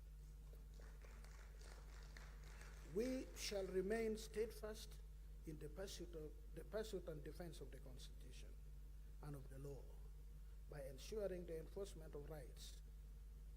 We are pursuing a robust transformation agenda which will at the end markedly change the judicial landscape by providing ease in access to quality justice. This we shall achieve through provisions of hardware, which is characterized by increase of the number of judicial officers from the lowest to the highest court in the land, and expansion of court circuits to various regions of the country. The expansion of the Court of Appeal from 15 justices to 56, operating in Kampala, and as well 8 regional circuits, will ensure that in furtherance of the protection and enforcement of rights, the Constitutional Court shall effectively hear and determine a constitutional matter almost immediately it is brought before court. The current situation is that the constitutional matters which are heard by the court when it has lost meaning, not because of lack of will, but because of the incapacity of the Constitutional Court. We will have Court of Appeal, beginning with Mbarara in Gulu soon, but we'll also have in other areas subsequently, Fort Portal, Mubende, Masaka, Jinja, Mbale, and Arua. Now, enhancing the number of justices of the Court of Appeal, stroke Constitutional Court, from 15 to 56.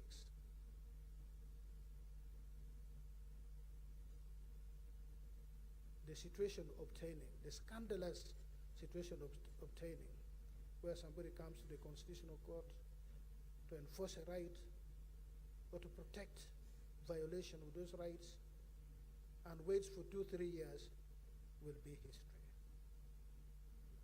I'm clear in my mind that for constitutional matters, as with others, this thing of backlog beginning after 2 years, if I am still the Chief Justice and we can achieve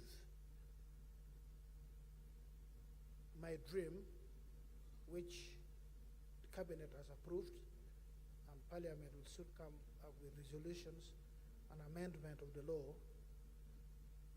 where we will have, Honorable Wafula Ogutu, you will have a magistrate grade 1 in the constituency you represented in Parliament.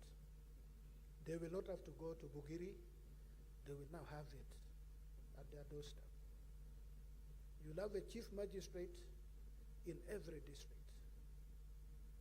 You'll have high court circuits littered everywhere in this country. We are enhancing the numbers of judges of the High Court from the present 58 to 60 to 150. When we achieve this, I want to give you my word. I've said it elsewhere, and I thought this is an opportune moment where I can make this pronouncement. If I have magistrate grade 1 in every constituency, county constituency, if I have chief magistrates in every district,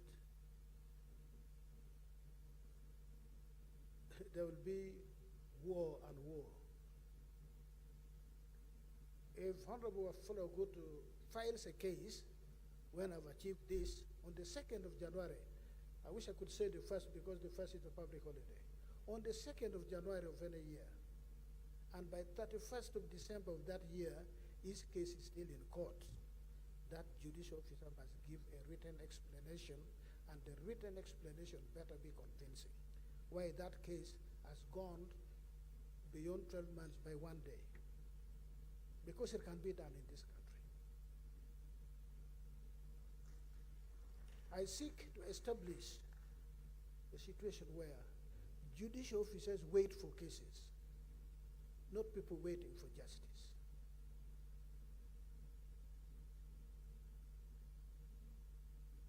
I pray that by the grace of God, we have a situation where litigants can walk to court with their witnesses. As I speak now, the person in my village where I was born and raised, who must go to the High Court, has to travel to Gulu. Gulu is 160 kilometers. For those who do not know what 160 kilometers means, it means you go up to Jinja and come back to Kampala. Now you can stretch that distance. That you travel up to Jinja and you continue a distance which is the equivalent of coming back to Kampala. Then you see a High Court judge who may never be there, who, if you're lucky, he or she is there. There are so many cases, yours is not heard. 3 years, 4 years, 7 years, the case is not heard. These are things we are bent on fighting and eradicating. So that when Charles Onyango Bo rushes to, I've not established, maybe they will tell us, how long did it take for your constitutional matter when you went to court to be heard in the Constitutional Court and to be concluded in the Supreme Court? It might be very surprising when you know. But it is possible. When we achieve this, we'll put a ceiling. Charles Onyango Bo files a petition in the Constitutional Court. Within 6 months, it must be out of that court. It is possible. Because issues of rights should never wait. So that will be the judiciary's contribution. Then, but that's the hardware. Putting up courts everywhere, that's just the hardware. Without effective software, that will be lip service. So we are creating a very robust inspectorate in the judiciary, where every judicial officer knows there's somebody breathing on their neck from behind as they do their work. There'll be supervision from the center, supervision from the regions, and supervision from home. And then capacity building, trainings, and so on and so forth, so that there's discipline. This thing you hear about corruption, we can fight corruption in this country. It is possible. This thing called corruption, we can actually fight it, but together. And beginning to fight corruption is not by saying, oh, the judiciary is corrupt. No, that's not fighting corruption. We recruit these judicial officers from you, your own children and brothers. So if they are corrupt, they learned it from you. There's no training ground for corruption in the judiciary. It is because in this country we glorify the corrupt. It is because you fought, the monitor has fought 30 years. Maybe you should have a pull-out every Wednesday. If there is no space, maybe Charles Onyango Bo should forfeit his space and allow for focusing on fighting corruption. Investigate, discuss, how can we fight corruption in this country? I grew up where,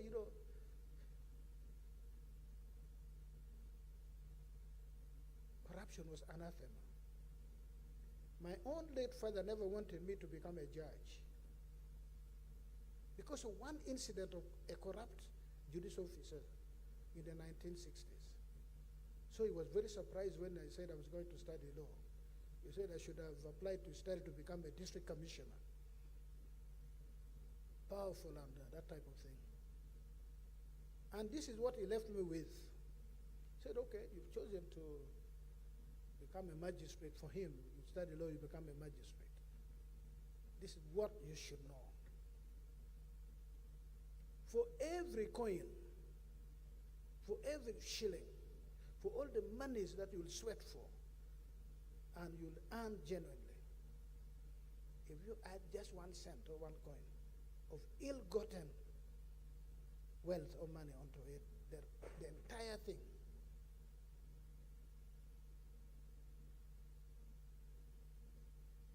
will be adulterated, and you would have destroyed my home. And for those of you who do not know, in my culture, when your father and mother still live, you don't have a home. The home I've built, including in Kampala, my late father and my mother, who stayed longer and was staying under my charge, I was paying back for looking after me, I was now looking after her. She was very clear in our mind that was not my home, it was only my house. So these parents would say, if you want to destroy my home, do this. If you want to protect and preserve my home, don't do this. There are lessons we can learn. I'm sure if each of one came here to speak, we would say something similar. We can fight corruption in this country.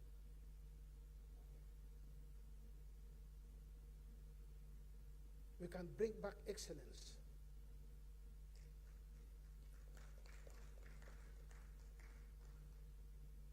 When I became a judge, we didn't used to apply. It was called shoulder tapping. You don't even know. Oh, for those of you who know Justice Seth Manyendo, retired Deputy Chief Justice of Uganda, go and speak to him. How he made me a judge, I didn't know. I was in Juba in the peace process. He looked for me, he could not get me. Said, I want him to be a judge because of the practice I'd done in private practice, my performance. I was actually interviewed without knowing, and in my absence, people were talking about me.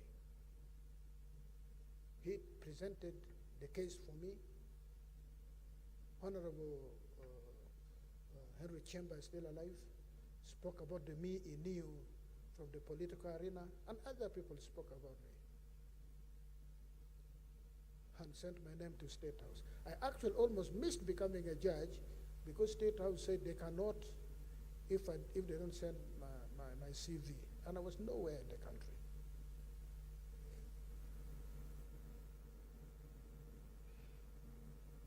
What we need in this country is that somebody from Tororo can identify somebody from Yumbe and say, this is the material for my country.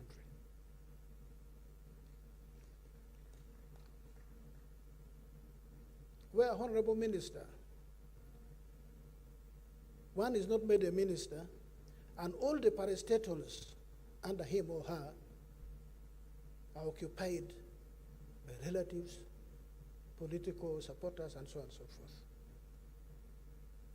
Where if you're made Chief Justice, the people you are surrounding yourself with are not from your tribal setting, from your village, or from your religion. We need to fight. We need to fight for this. Yes, we're fighting for rights, and the monitor has done very well. But we need to pay more attention on what can hold this country.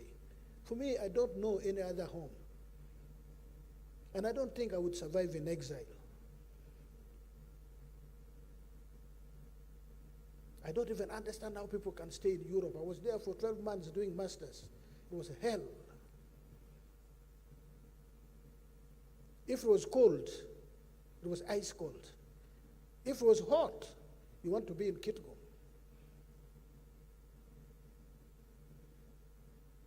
And we should ask ourselves, what are we bequeathing to our children and our grandchildren. What did our parents bequeath to us? What will we be proud of? What baton are we passing to the next generation? What baton was passed over to us? These are questions.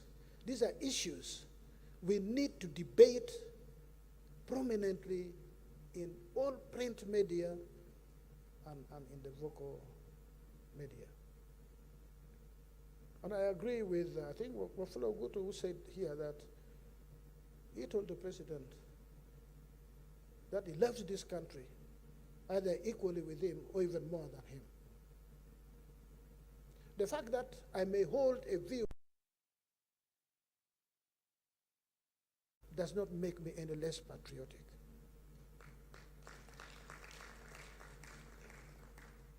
It gives for good debate. And the principle in constitutional law of check and balance, of putting the one who is in government on their toe, is precisely because we want you to succeed. When you are there 5 years or whatever number of years, we want you to succeed so that when we take over from you, we were in the opposition. When we take over from you, we do not have to start from square one.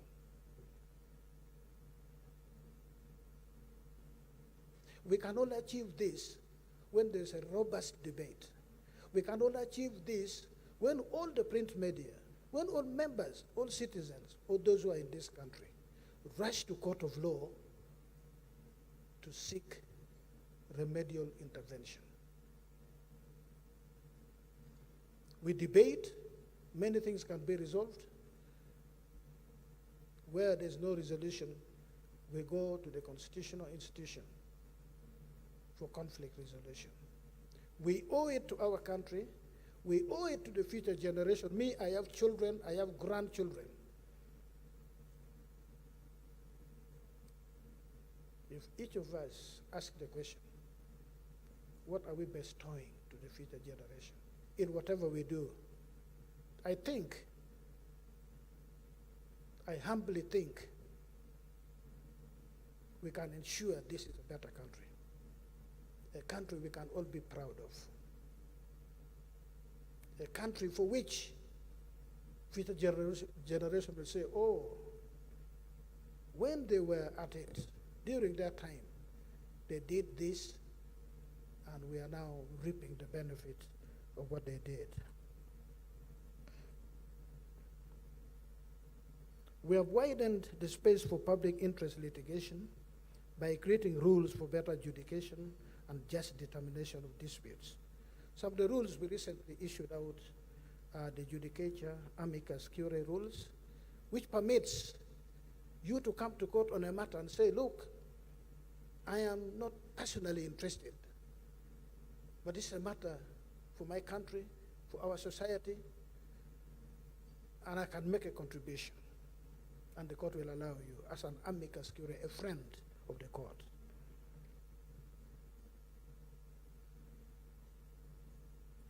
The judicature, fundamental and other human rights and freedoms enforcement rules, this was in 2019, how to enforce rules. I came out with a practice direction, a huge volume, a huge document to guide on the pursuit of rights and freedoms,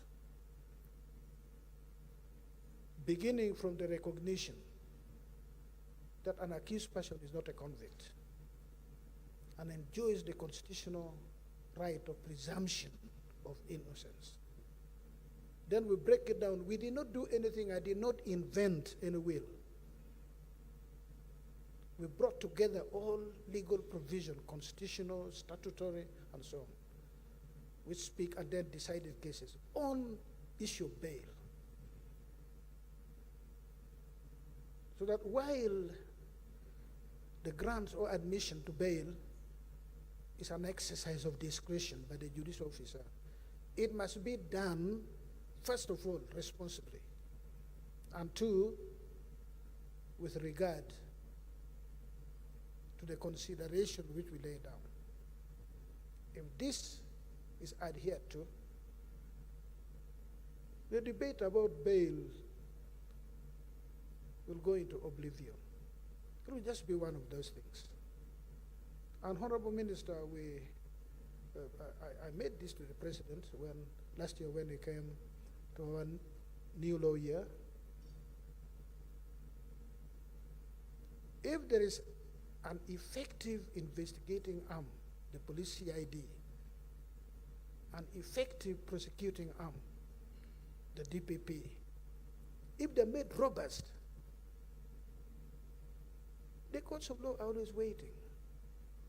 So much of those things which delay in court is because investigations are still going on until when the judge or magistrate gets annoyed and chases the case out of court. If you can focus on this, you're arrested today after some investigation, I suppose. The court comes once and says, we are investigating. The next time says, we are ready. The accused person is committed. And we are also strengthened to have the capacity to try you immediately. Why would any person ask for bail, except for exceptional cases? Why would any person ask for bail and I grant you bail if you're going to be tried in the next 30 or 60 days? You're going to be tried and either you are acquitted or you're convicted. I'm saying all this, that we can all work together and protect and defend rights and ensure that those who would abuse these rights are held to account. We shall not be deterred in our determination to uphold the rule of law at all times, to enable the full realization of rights and freedoms by all Ugandans. Looking ahead, the last perspective now.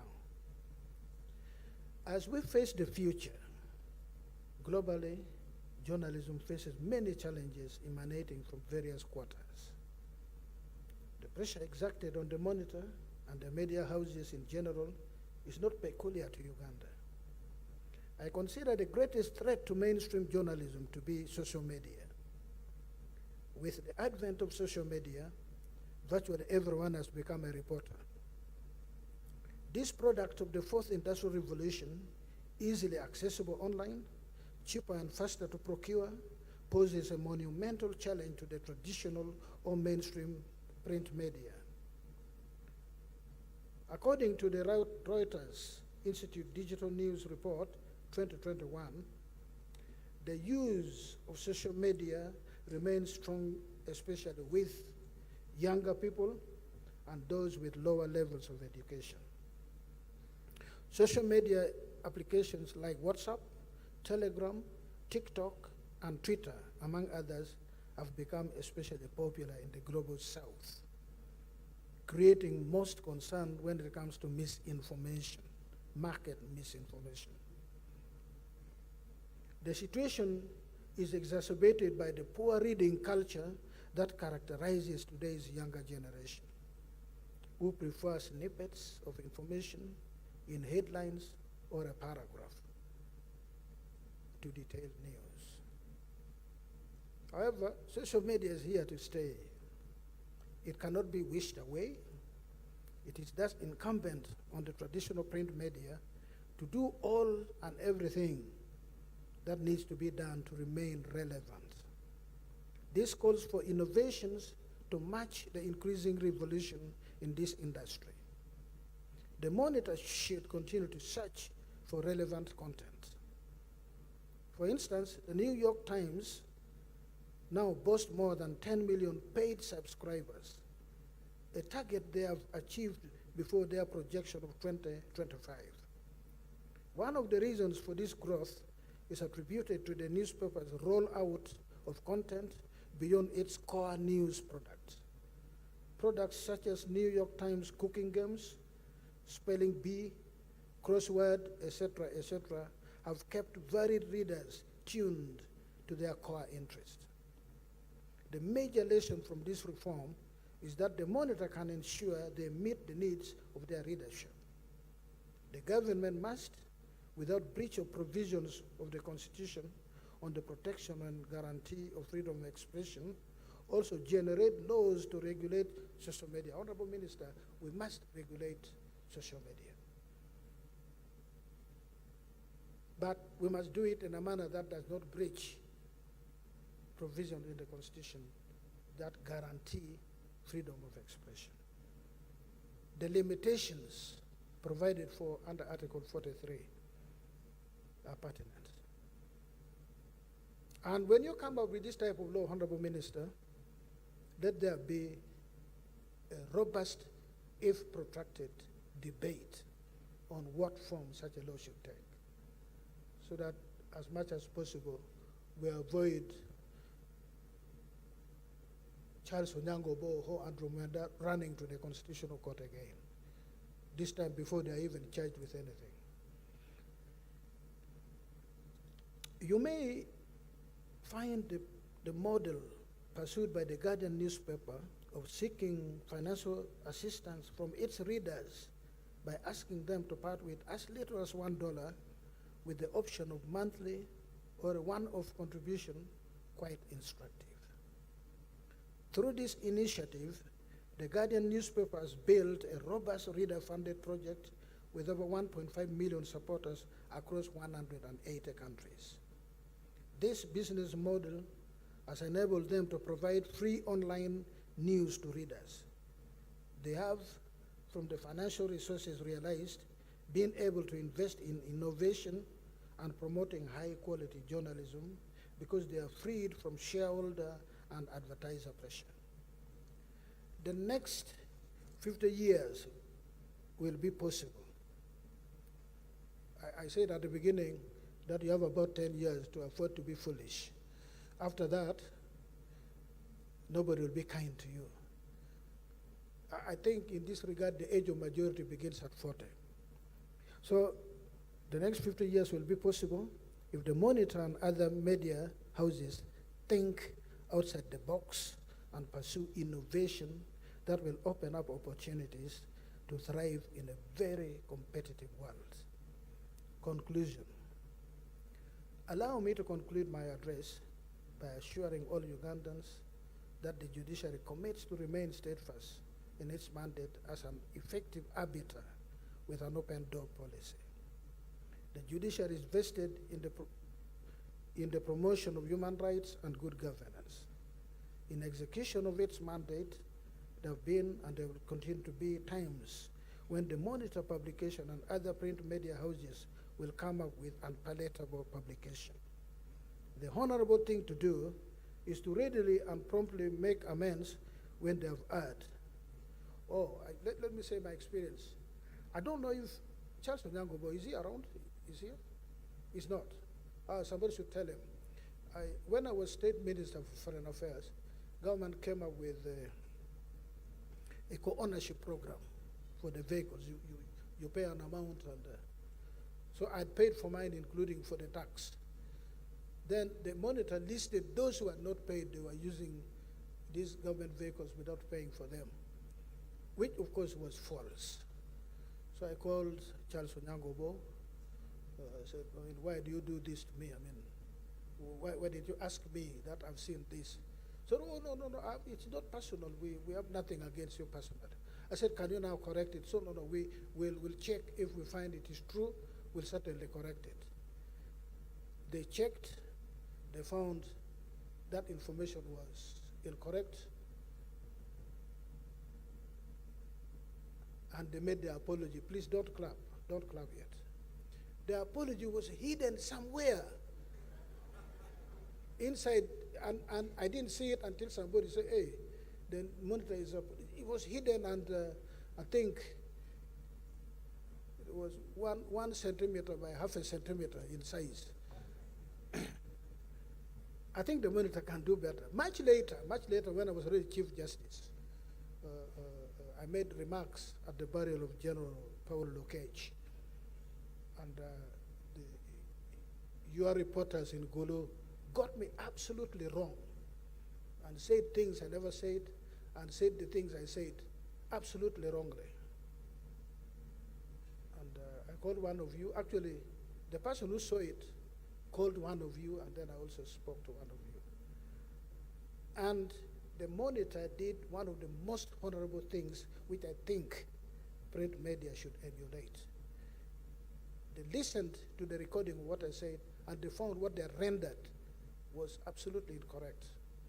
So they gave me, I'm using the word phrase gave me, a whole page stating what I had actually said. Many times people take you to court because, come again? You can clap for that one, yes.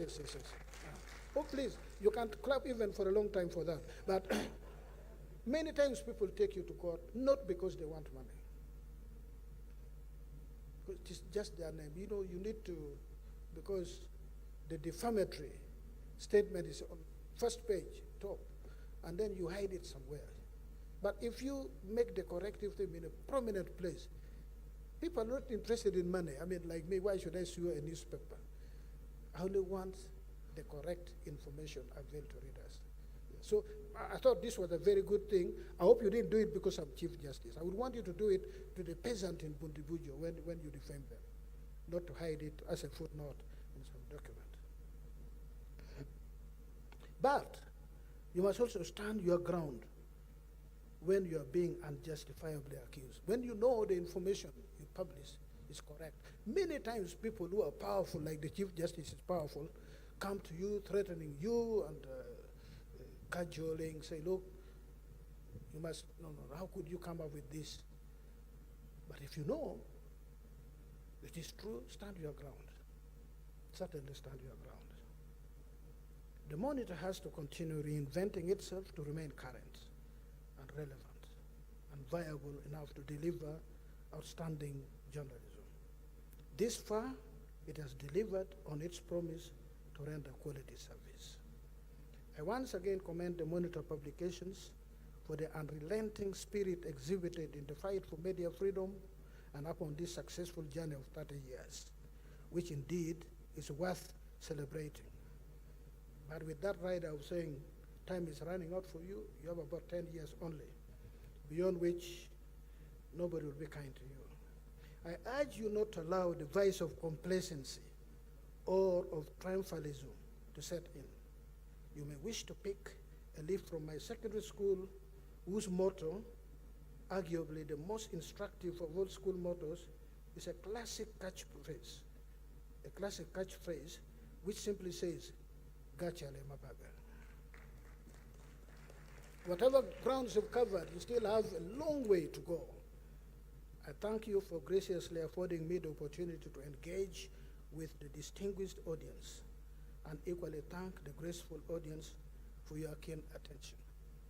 May God bless all of us.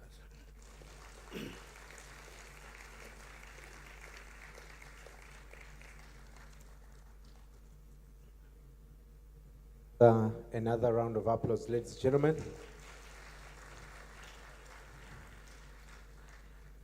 Thank you very much, Your Lordship. And I think we are going to change the page where we put the apologies. Yeah. We shall work on it. I'm sure there are also other people in the room who might not have understood what you've said, like me. For me, I only remember one thing, the fact that you said that journalists should be added on the list of land friends. For me, that's when your keynote ended. I was like, yeah, at least. So, Council Mpanga, how are you, my land friend? Yeah. Yeah. The work that we do is critical. We face many challenges every day. But someone said we live to die another day. The struggle still continues. In a few minutes, we're going to listen to our panelists. Really incredible information, very, very enriching information. But before we go ahead, I'd like to recognize some of our partners who have come today, members of the diplomatic corps. I'd like to welcome the Norwegian ambassador, Her Excellency Eli Johansen. Welcome. Also with us today is the UK High Commissioner, Kate Ari. Is she here? Okay. Oh, she's there. And also from the Austrian Development Corporation, Dr. Rotwitha Kremser. When you have a conversation with Dr. Rotwitha, you can think you've been together for 50 years. She's very conversational. Also next to Doctor is Uganda's permanent ambassador to the UN, Dr. Adonia. Welcome. I also want to recognize partners in the financial sector. I saw Sarah Arapta, who's the managing director of Citibank. Welcome. Mr. Fabian Cassi, saw him, MD Centenary Bank. Thank you so much for coming. I saw representatives from Absa Bank representing the MD Mumba Kalifungwa. Thank you so much for coming. Mr. Matthias Katamba from DFCU. Paul Chalimpa, the Deputy Director General of the Uganda Investment Authority. Thank you so much for coming. And also Mr. Michael Mugabe. So you're an MD of Housing Finance. I'll be recognizing more as we go ahead. To the audience that is joining us on NTV, we'll be getting into our panel shortly and break off for NTV at 1 and return. So please bear with us. But to our audience that is listening to us live on KFM, would like to switch you back to normal programming and enjoy the music by Linda Dane. Yeah. The Queen of Happiness has you now. Now, the moment we've all been waiting for, the Monitor at 30 dialogue is here. Today we're going to be talking about 60 years of independent Uganda, the Monitor, and nation building. So I would love for you to clap as we invite our moderator for today, Mr. Daniel Kalinaki. He happens to be the General Manager, Editorial Nation Media Group Uganda. And as he comes to the stage, continue clapping. As he comes to the stage, please also welcome with me the Dean, Faculty of Journalism, Media and Communication, Uganda Christian University, UCU. A pleasure to finally meet you, Professor Monica B. Chibita. And also the learned friend, who happens to be the Deputy Chairman, Bowman's AF Mpanga Advocates. I think it goes without saying, this is Mr. David F.K. Mpanga. And which Tibwa Bantasidi. And also our OG in the house, who's the board chairperson of African Center for Media Excellence, also known as ACME, Susan Sivira. Finally, the old man of the clan,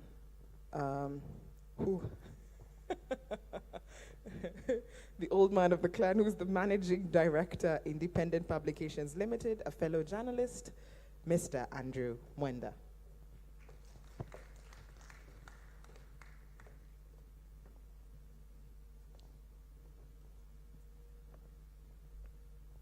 As we also wait for our moderator to take his place, allow me to recognize from the U.S. Embassy in the Office of the Public Affairs Officer, Ms. Ellen Massey, welcome.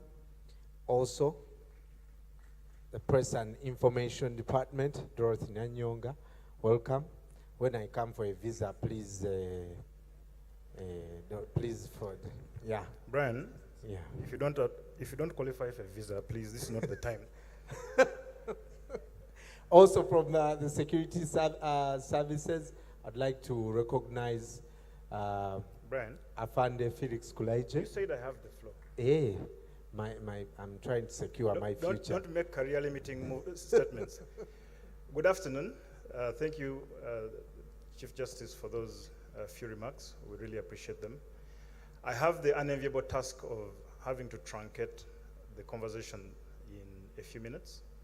We don't have lunch, so I need to create time for you to go and have lunch. And Andrew has to leave soon. So I will begin with Andrew and then have a proper conversation with the rest of the panelists. Thank you very much for making the time.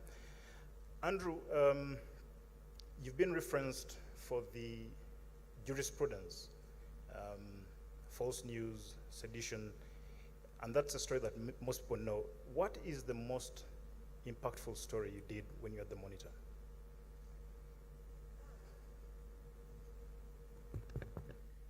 I really do not know. I did so many stories at Monitor. I can't remember which one must have been the most impactful.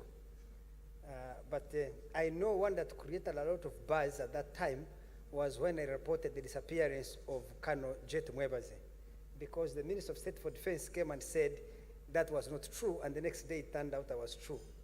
I think on the third or fourth day of reporting, I did report that the pilot and 2 others were dead, 3 other people had been rescued, and Jet Mwebaze and others were still missing. But that night, I think the Minister of Defense, the State Minister for Defense, he was Deputy Chief Justice Stephen Kavuma, called a press conference, addressed live television, and said everybody had been rescued. So the next morning I got to office, the headline in New Vision, everybody has been rescued. In the Monitor, pilot and 2 others dead, 3 rescued, Jet Mwebaze, and 3 others still missing. So we had made a mistake, which happened to be good at the Monitor. We had not watched the 9 o'clock news on UBC, at that time UTV. So I reached Wafula's office. I had been the star reporting this story and proving I was always right, the minister was wrong. Wafula picks his phone. He looks at me crestfallen. He picks the phone, calls the family of the pilot, and apologizes for us announcing that he's dead. I want to cut a long story short, but at 2 p.m. it turns out Monitor was right, minister was wrong, and we celebrated. We celebrated that we were right, not that people had died. So I think that was the most intense story I ever did, because it lasted about a week of searching for the pilot and the people on the plane. Of course, you had many stories that brought the Monitor into trouble, and yourself into trouble. If you look back now, what do you think has been Monitor's most meaningful impact on the road to democratizing Uganda? I think what attracted me to Monitor at that time was a kind of subtle independence that is absent, especially in a certain section of the opposition today. When I joined the Monitor, the editor-in-chief, my father there, Wafula Ogutu, you know I'm the grandfather of everybody except Wafula. Wafula Ogutu, Charles Onyango, Bo, or Kevin Aliro, they were actually close friends with the most influential people in the government. The president would call Wafula Ogutu almost every week. People like Augustine Ruzindana, Eria Kategaya, he was the second most powerful man in the government. Amama Mbabazi, Kahindo Tafire, Jimo, who is all these pillars of the government at that time, they were friends or good acquaintances with the editors at Monitor. So there was a dense interaction between the players in the state and the editors at Monitor. And I also inherited that tradition. Throughout my life at Monitor, I was close to President Museveni. I would go to his house and have his breakfast or lunch. If I wrote something he did not agree with, he would call me on phone and complain, and I would share it with Wafula or with Charles Obo, Nobo Mayombo, General Selim Saleh, Eria Kategaya. I would be at their home. They were the government officials, were the important sources of information. When I did my radio show, Andrew Mwenda Live, the most important guests on my show were always government officials. Of course, on air, we would enter active combat, but when we left air, we left the radio, we went to my office, we drank tea, we talked as friends. So I was cultivated at Monitor in an environment whereby, yes, we held officials to account, but they were allies in form of being sources of information, and we would debate with them openly and freely. What estranges me from the Uganda of today is that people who disagree politically are enemies. It isn't that we disagree, but we can talk. It is that we disagree, we are there to destroy you. That is the attitude I see today. So I feel alienated both from political activism and journalism, because previously these were opponents to fight and defeat. Now they are enemies to fight and destroy. And that kind of politics, I think, is not conducive to the cultivation of democratic ideals. So Monitor at that time was really a democratic platform because it facilitated the interaction between us in the media and officials in the government and in the opposition, and we looked at each other as colleagues who disagree on how to achieve goals that we both shared. Yeah. Some people listening to you today would, and I'm not talking about the beard and the gray, would fail or struggle to reconcile the you of today and the you who, when you resigned from the Monitor, say the thriving and independent media house has been turned into a supplicant of a corrupt, tribal, and nepotistic dictatorship. Do you still hold those views about the government? Well, my views about the government are complicated, whatever. You see, you are doing the typical gotcha journalism. Because if you read my views, I wrote prison notes. I encourage you to go and read them. I wrote notes when I was in jail. Museveni had sent me to jail. I say Uganda is the most free society I know, even freer than the United Kingdom where I studied. No pun intended for Kate. Oh, she has disappeared. Or more free than the United States. It's there on my online. In one sentence, I can say something, either because I am angry or because I have not provided context, but I have always lived and believed that Uganda under Museveni and the NRM has been fairly democratic, as I have told you. I could attack Museveni on radio and he throws me in jail. I get out of jail, I go have breakfast with him. So my relationship with him and his government officials has always been complicated. After Museveni threw me in jail, I even invited him to my radio show on KFM. He came, appeared on my radio show and drove me with me in his car back to State House after the show. I escorted him in his car to State House. So the relationship has been that complex. It is not something you can reduce to a single line I wrote at that particular time. Do you feel misunderstood? Do you feel that you're treated or judged unfairly? I don't pay attention to such things. I'm not that self-indulgent. My ego is very big, but not in that area. I understand, by the way, having been in journalism, people will have different perspectives about me. And you see, I'm a journalist who seeks clarity, not reputation. People who seek reputation, therefore you begin to dance to the tune of everybody else there. I give very little concern to what other people think about me. I give a lot of concern about what are my core beliefs and do I uphold them every day. That's what I do. Which is very surprising, seeing that you're the only person I know who's put his feet up on Wafula's desk and gotten away with it. But you spend, I don't know what you do these days apart from the Independent, but you spend a lot of time, or you appear to spend a lot of time, kind of advising or propagating the status quo. You said in 2017 that Uganda was like Rome under Augustus Caesar, hostile to, but in need of a monarchy. Does Uganda need a monarchy? Well, I personally think that Ugandans have gradually accepted the evolution of a monarchy with like the Romans, with the humility of experience, yes. And you also said in your famous, I know you had the famous article you wrote when you went to Stanford, but you also wrote in your resignation some highfalutin words about liberty, and saying you fight for liberty. But you seem very pricky when you're criticized by people who are on the other side. Do you feel that we have an environment within which those who support the government, those who are critical of the government, can speak, can have a conversation across the aisle? Because that's one of the things that the Monitor was set up to foster. Do you feel that we have expanded the space, or has the space actually shrunk?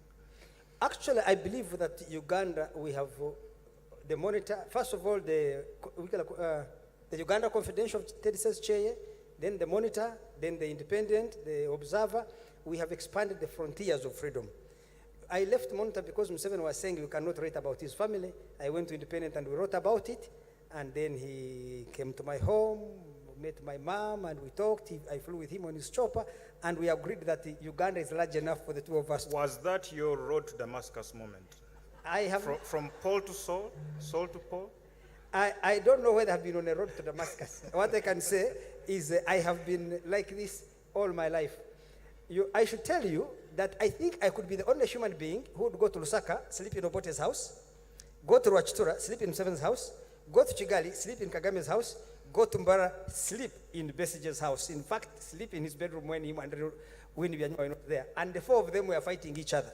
So there must be something in my personality that allows me to relate to people that I criticize who are conflicting and still relate to me, which is, I think, a special attribute. Now, where is the road to Damascus? I have always been friends with all these players. It is not, my relationship with Museveni, you worked with me at the Monitor, is not new. I mean, Mhoz, for example, I went with him on his honeymoon. Who goes with a friend on a honeymoon? So people, they say you have changed, What you are a friend of Mhoz, but I've always been his friend. What did you do? I mean, now that you mention it, a honeymoon with, what was your role?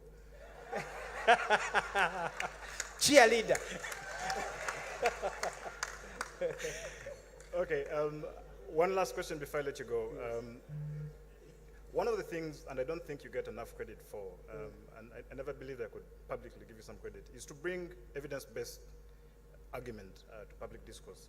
But you've always said, analyze, not moralize. Do you have space in your heart, in your soul, for moral values and judgment? And do those things matter in a country like Uganda? Let me put it this way. I'm a very passionate person when it comes to morals and ethics.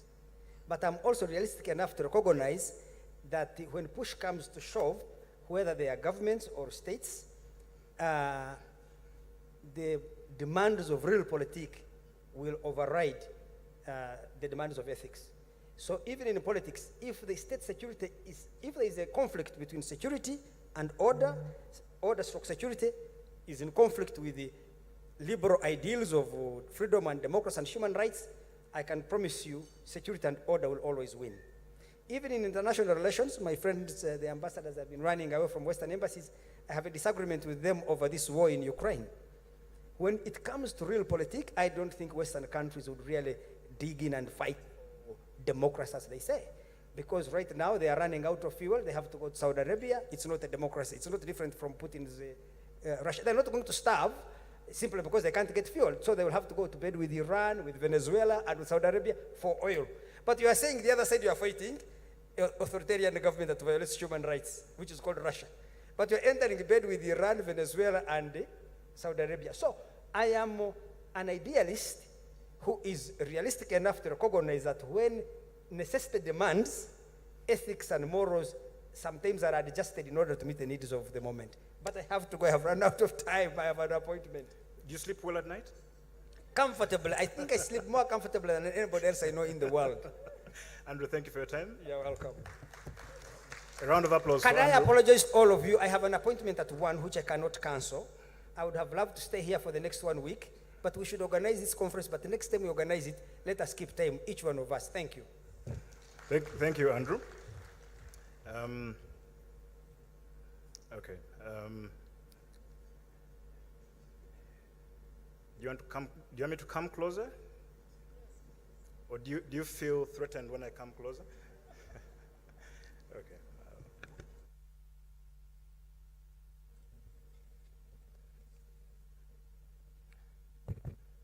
Now I'll show that I can also be calm and reflective, especially since Susan is now my boss. Susan, let me begin with you. We published on Monday the first edition of the paper in which you had an article. First of all, when I grow up, I want to be like you because you don't look a day older than when I saw you the first time. You've now gone full circle. You're now sitting on the board of NMG Uganda and Monitor. Looking back now, how much progress have we had in just pushing the envelope and opening up spaces for people to speak out in this country?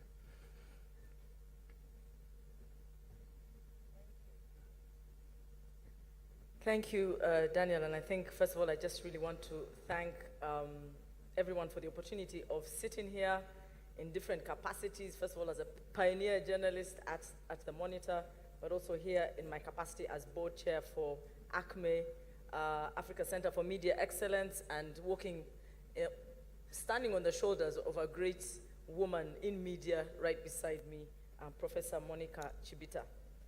And I think I would really want to say that in 30 years, there's a lot. When I remember myself as an intern, as a junior student, as a university student, working with seniors like Wafu, Charles, COO, Dob, Jimmy, Richard, like everybody who at that time seemed old, and 30 years later, I'm thinking, okay, are they still old, or am I the one who has grown older? As a naive student, as really a naive intern, ready to go out there and proclaim the truth. And of course, my hand slapped by 2 police incidents that then had me draw back from active journalism, which is why you see that article that you read, I was in the world of beauty. I was talking about beauty because I retreated to the feature space because there was fear in me, even at that time. I think as a 21, 22-year-old, I really wasn't ready for the repression on journalists, even at that time.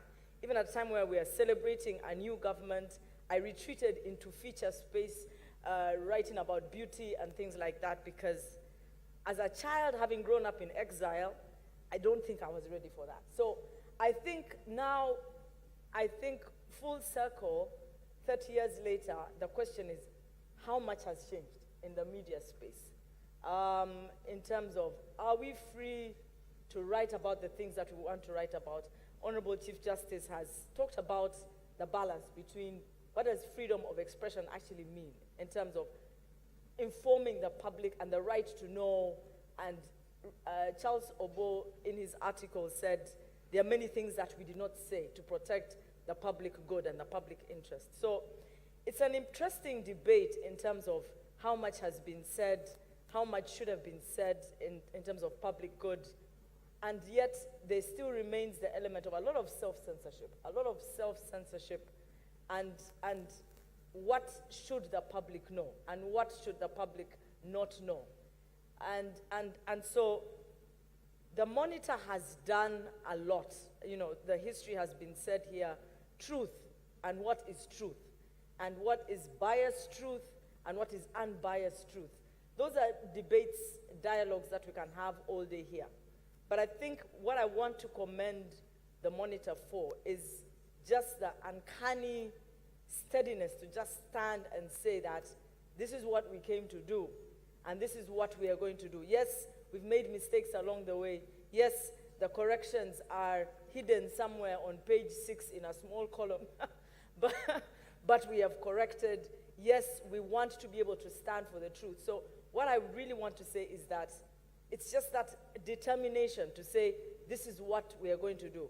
What truth is subject, is relative to many things, like Andrew has said here, but I think it's just that uncanny determination to say that this is why the founding fathers started the newspaper, and this is why we are going to continue in that dogged determination. And so it is lots of voiceless people, lots of people who had no voice, have the ability to say something because the Monitor actually exists. Sometimes through other people, because of the fear of appearing there. And so it's just that platform that has been there for 30 years, and I pray will continue to remain for another 30 years. So you started out writing, then you got scared, went to features, Yeah. and you got so scared you went to New Vision. But we'll come back to that. David, Susan mentions self-censorship. I recall you used to write a column in the Monitor. Yes. What happened? Good afternoon, everybody. It's a great pleasure and honor to be here. Yes, I was a columnist, a regular columnist, at the invitation of David Spire Sepuya. And I was given free rein to write about anything and everything that I fancied. And I wrote under the headline, other byline, politics of common sense. So a lot of what I used to write about was analysis of ongoing events to help us understand trends. That was partly my goal. Eventually I realized at the behest of some prodding that I was writing about the same things, but just using different examples. Eventually I've put this into a book, but I've not come to plug my book here. The seeming endless cycle of repetitive events in our politics, which reflect, in my view, underlying and hidden dysfunctions, certain inconvenient truths that we rather not confront. I'll start from the most basic and the biggest elephant in the Ugandan room, which is Uganda itself. The Honorable, the Chief Justice, talked about being a member of the Constituent Assembly, which determined the 1995 Constitution. And the first schedule of that Constitution sets out in very longhand the boundaries of Uganda by description of where the boundaries of Uganda lie and how they run. I think they use surveyor's language. I've never heard or met any member of the Constituent Assembly say that they sat and had a debate about that to determine whether this line should move a little bit to accommodate more people or to leave some people who'd like to go free. That schedule was imposed and remains as it is. The unhappiness that line, which was not drawn by any of our ancestors here, well, maybe the ancestors of some of our guests, but certainly not ours, the injustice and the problems that those lines have caused to people all over, West Nile, Northern Uganda, Western Uganda, Eastern Uganda, Central Uganda, name it, is generally not spoken about. We put it somewhere away, and my column generally tried to bring out, again without shocking anybody, the outlines of this elephant, to say, can we sit and discuss why we are in this repetitive situation? Or shall we just continue to say there's been violence here, there's poverty there, there's that kind of thing? Now, eventually, when I realized that I didn't have enough bandwidth to keep saying the same things or be able to go into the kind of detail that I wanted, exercise my free speech and also have the liberty after speech, I decided that I'd stop writing, and I compiled these columns into a book, which I thought I'd put out some of the ones that were the most timeless, so that as we run through various things and certain things are happening to us, we can read and realize that we discussed this very point in 2011. We discussed this point in 2014. We came to this junction in 2020. And what did we do each time we came to this junction? We pretended that it was the first time we'd ever seen this thing. We were shocked. We reported it. Some of us asked, how did we get here? And then we went about talking about Tiwa Savage's concert and all sorts of other distractions and forgot. And I think that, to my mind, is the challenge that I would give to Monitor at 30, the first challenge I'd give to Monitor at 30, that 30 years is a good enough sample, if you've just been taking a sample on a daily basis, of all the vital signs of this nation. You've got its temperature on a daily basis, its high blood pressure on a daily, its blood count, and all these other signs daily. Surely you can describe the syndrome that is afflicting this nation. It can't be that each day you're talking about fever, or each day you're shocked by low blood count, and then the other day there's sugar going up. You must be able to say that we're suffering from this. And I think that we owe... Sorry? What are we suffering from? Well, we're suffering from many things, but I think one of the biggest problems, as I said, the biggest elephant in the room, is we don't have a nation as such. We have a geographical expression with a bureaucracy, an armed bureaucracy at the center of it, based here, which still holds largely as a government, but we have the trappings of government don't make a nation. I must feel, it's one of the things that has been quoted again and again, I said on Twitter one time, if my little finger can go out to work when my tooth is aching, I'm not a human being. When I have toothache, I lie. The whole of my body lies down. I pray for morning to come, because toothache for some reason never comes in the middle of the day. It comes late in the night. I pray for morning to come, and I head to the dentist, because my tooth, which takes up less than 1% of the mass of my body, is aching.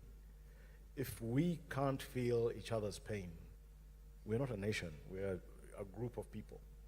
If there's hunger in Karamoja or war in northern Uganda and a celebration of Tweva Kotulo here, we're not in a nation. If there's, I need to understand and empathize and be part of all the parts of this nation. And I think independent media, Monitor being one of the leading media houses, needs to really drive that effort. It needs to be about humanizing everything that happens. We need to understand each other. We need to facilitate talking with each other as opposed to at each other. And we need to find ways of building and consolidating those things that make us commonly human. If I can alienate and completely block out somebody because they wear a different color from me, or they're a different religion from me, or they come from a different region from me, I'm missing out on so many things. If I get to understand that, you know, whether I'm red, blue, yellow, or whatever, green, I need to talk about fuel prices. And I need to talk about fuel prices in a way that enables us to solve that situation. I need to talk about school fees. I need to talk about the curriculum. I need to talk about healthcare, because we're all one healthcare crisis away from bankruptcy or from premature death if you can't be flown out of the country. All these things are the things that I'd call politics of common sense. And then we can have the luxury of, you know, oppositional politics that, you know, pitches people over issues like Roe v. Wade or tax. You know, the commonalities in these other so-called developed democracies are the large unspoken things, and a lot of that has been driven by independent media and can be done here. I'll have you know that if you want your column back, if you speak to me nicely, it can be arranged. Monica, I'm going to ask you about something that you're very passionate about in terms of regulation. But before that, just to take what David is saying, because you are in the training, on the training side of Jansen, you were at Makerere, you now run the Jansen program at UCU, you published. If you look at the media from the outside in, are the media actually curating that conversation? Are we, if you take the sum of all the stuff that we do, can you see a people talking to one another? Or are we merely, like David says, talking at one another and just being episodic? I think in a very brief way, I would say no, the media are not curating that conversation. I think that there are lots of things that we are covering, but they are, it's like popcorn. We are reporting this and we are reporting the other, but you don't see that. I really like what Mr. Mpanga has spoken about. We don't have that sense of cohesion as a one people. And I think over the 30 years, this has gotten worse rather than better. You get the feeling that there are many little nations, each of them angry at the other, but not coming together in a very coherent way. I like that, many small nations within the nation. The conversation now appears to have gone from the mainstream media spaces to social media. I think the Chief Justice mentioned it as the biggest threat to the Monitor. The Information Minister called for regulation of social media. You're very passionate. One of your areas of academic research is regulation. But in your inaugural professorial lecture, you warned against throwing out the baby with the bathwater in terms of regulating the media. What we've seen in trying to regulate new media have been things like internet closures, prosecution of bloggers and the like. Are there ways we can use regulation to ensure that the conversations we're having in the new spaces are actually democratic in the sense that they allow more voices, but they also improve the quality of the debate?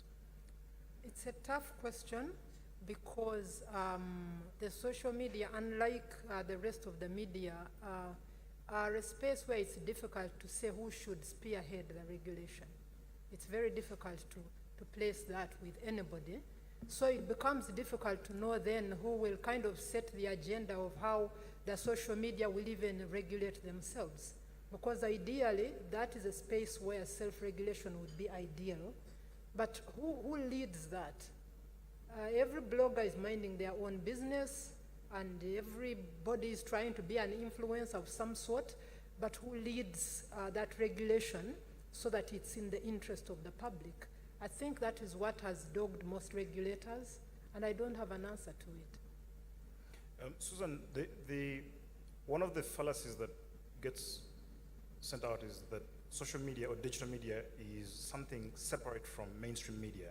Yet, for instance, the Monitor's website has been the biggest news website in this country from the beginning and remains to this day. NTV Monitor have the biggest social media, audiences. Are we using those audiences merely to broadcast what we have in the mainstream publications, or are there ways we can use them better to get our content seen, but to also then bring younger people into the conversation about the country? I think you raise a very crucial question, which is faced by many traditional media houses around the world. And that transition to actually reporting for digital is something that every traditional media house has to solve, because reporting for digital and writing for digital is totally different from writing for your traditional newspaper. Like we were told earlier by our keynote speaker, in terms of the snippets that people want, just in terms of the concentration levels, because we scroll, you understand, as opposed to flipping the page, it's just scrolling, and the next best thing, it's just scrolling. So there needs to be an element of training that multimedia journalist, because it's no longer about I write for the newspaper only. It's about being able to write for web. It's about being able to get that, and again, the Chief Justice mentioned it, that relevant content. What do young people want to see? What do young people want to know? But again, it's for us to realize that news, especially in Uganda, because when you look at Ipsos research, news in Uganda is still the most highly consumed content. It's still news, the most prime on TV, on radio, it's still news. Which means even with our population, which is very young, when you do the research, they still want to consume news. In one of my previous lives, when we started a radio station for young people, the thought then was that no news. We're not going to have news because young people don't want to know news. It's just entertainment, the latest whatever. Guess what? That was a false assumption. The young people actually wanted a news session was actually then introduced, because that was not well-researched, a not well-researched assumption. So the point then is, how do we transform to actually the content that is still news? What digital has done is affect how traditional media, how it reports news and how it distributes the news. So those are the things that now have to be addressed by the Monitor at 30, for the next 30. How do we report the news now, because we're no longer the sole source of breaking news? So how do we report it, and then how do we distribute it? But in a way that will still make money for the Monitor, because right now there's a lot of free news. It's a lot of free news. People will take Monitor content that has been paid for, well-researched, and just repackage it and distribute it for free. And it's not a phenomenon that's affecting Monitor only, it's a worldwide thing. But how do we keep doing it in a way that still makes money? Because people still need to be paid. At ACME, there's a report that just shows that the state of the newsroom is largely pegged on the welfare of journalists. And we cannot keep doing the free news, because digital almost means free.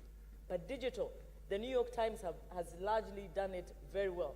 How do we transition to the digital age in a way that still makes profitable sense for the Monitor? Susan, you should be plugging NMG and Monitor, not ACME, right? This is a Monitor event. I'm kidding. I served on the ACME board, and Monica was my chair. I'm a subscriber, yes. Monica, there is an argument that, so you have young people. This country is a very young country. The median age is 15.9. It basically means, if you think about it, that 1 in 2 Ugandans, if you're on a table and it's 4 people, 2 of you were not born during the Kayunga riots. During the? Kayunga riots. Yes. Right? That's how young the country is. And there's an argument that says, look, we saw yellow journalism in America when radio came, when the press came, that you should allow quality to rise to the top, right? So instead of going after young people and trying to muzzle them, allow social media to be unfettered, and people will find quality, people will find, the voices of reason. Is that a reasonable argument to make? The challenge with that is that people don't grow at the same time. So at any one time, you're going to have a cohort that is growing and trying to learn. So how long do you let the mayhem reign?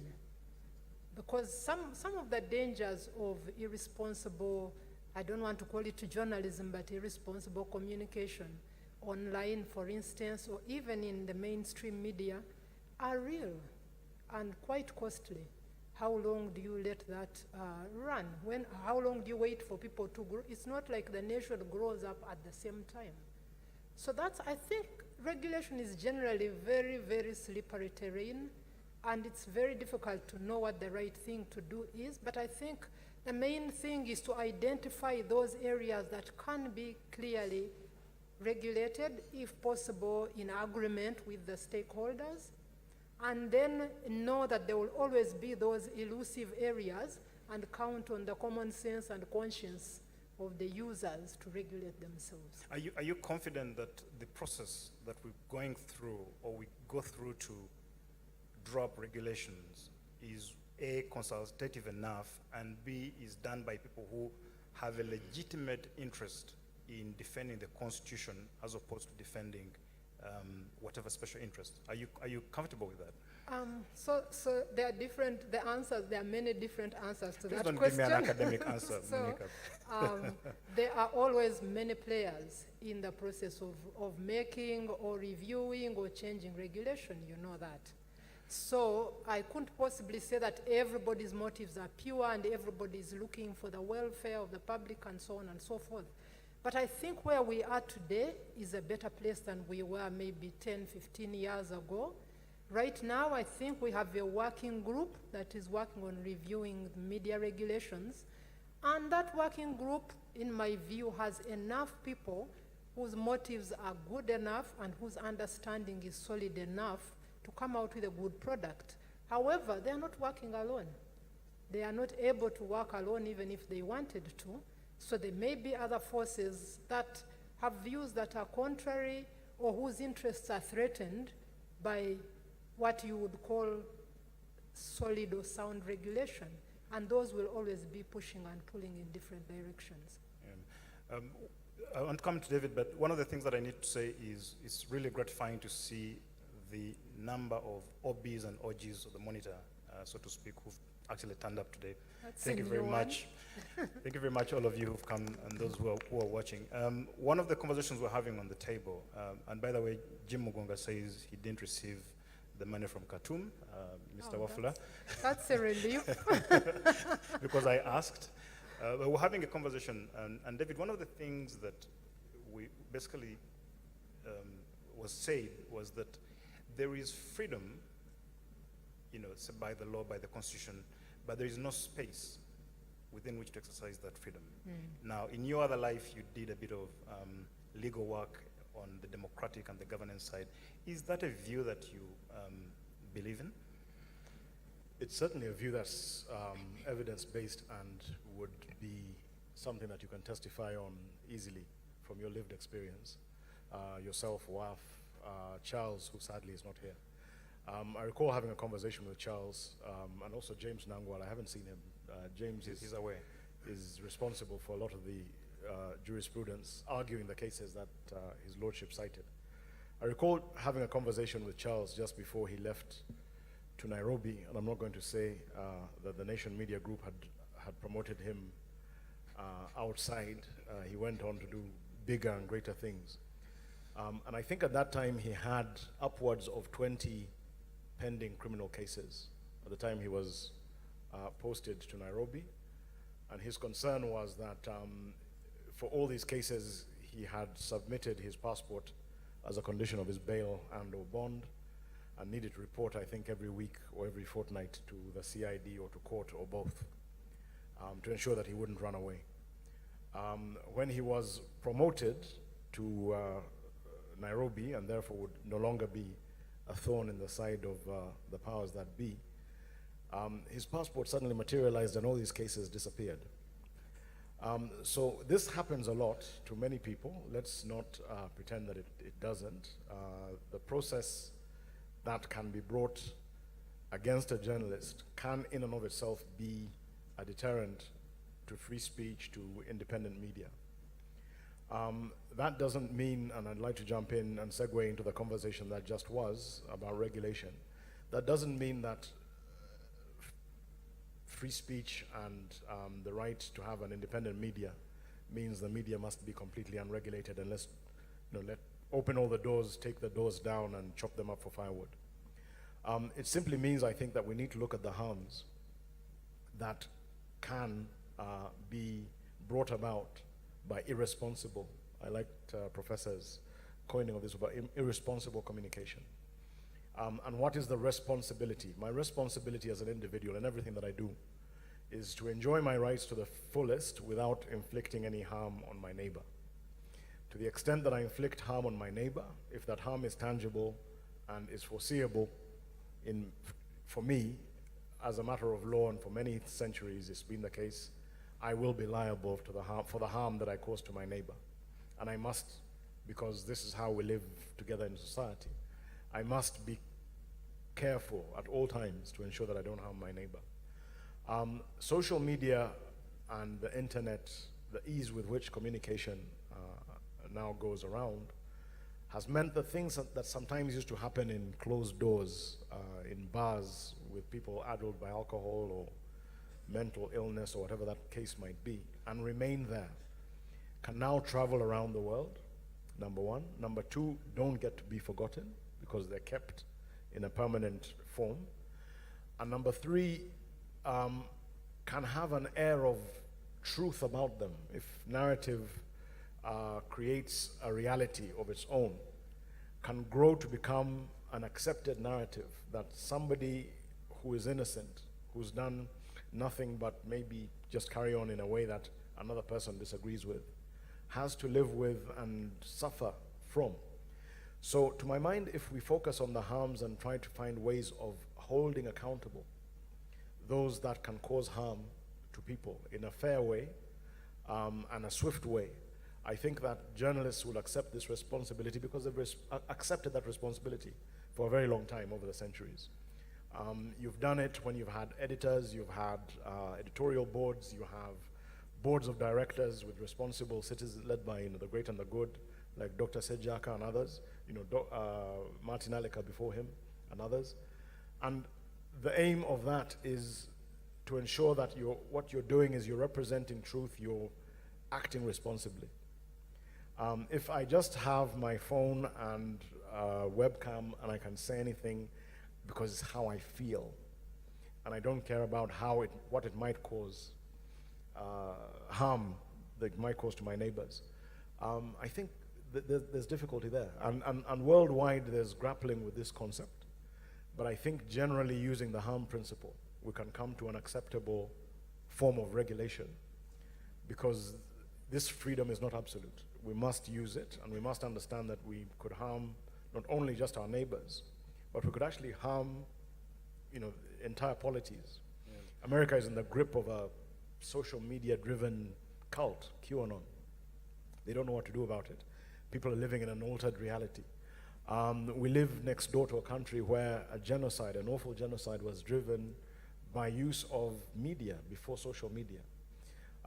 We have seen and can see, even in our political discourse, I think Andrew Mwenda was touching on it, increasing intolerance, but also increasing conspiratorial propagation. And some of these people are looking for likes. Some of them are looking for some form of clout. And the urge to break news. So every other day somebody has died when they're alive.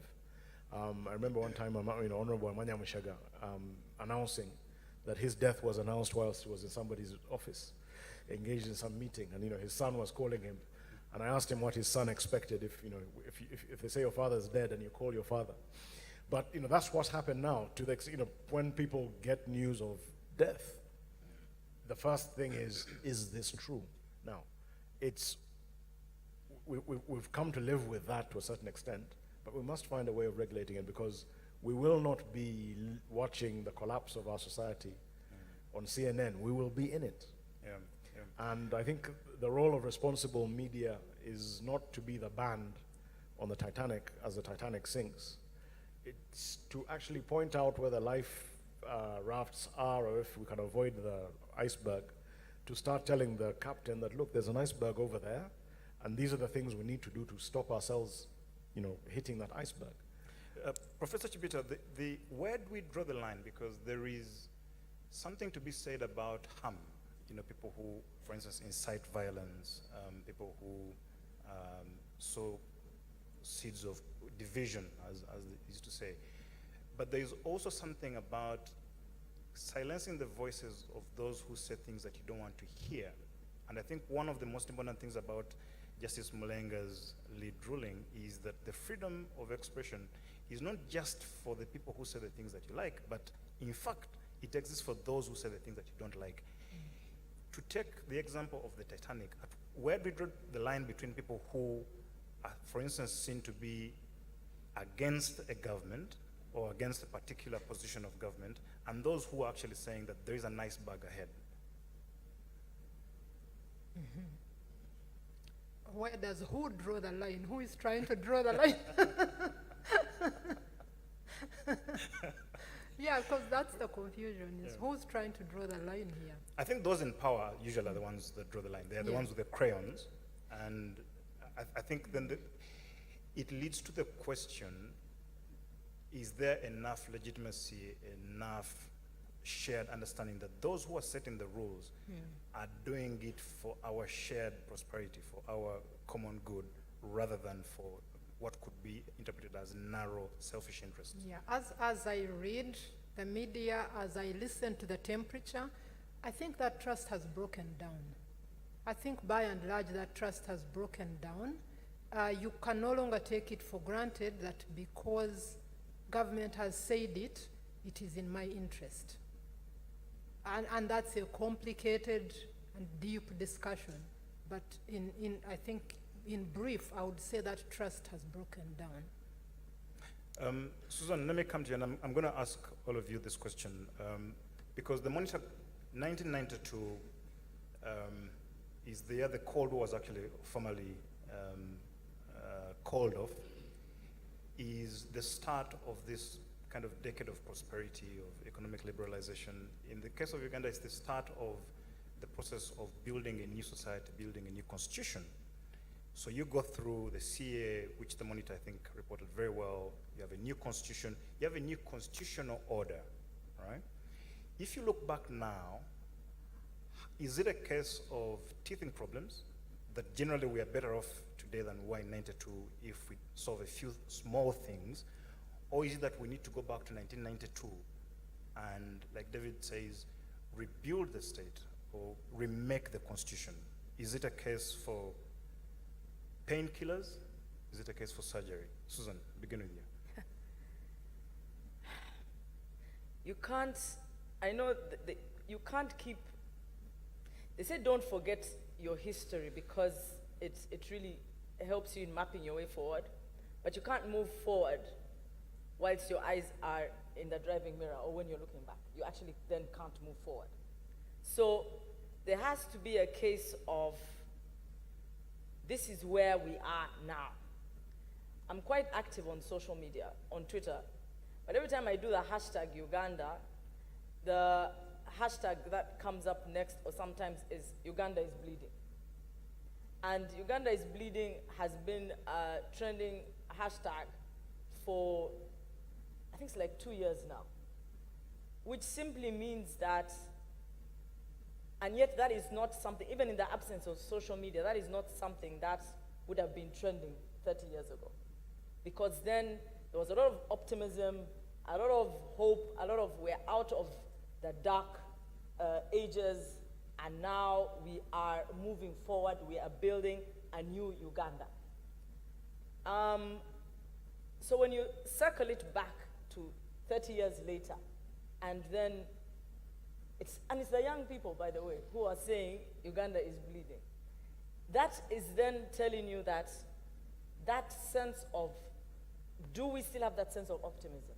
Do we still have the sense that things can get better for Uganda?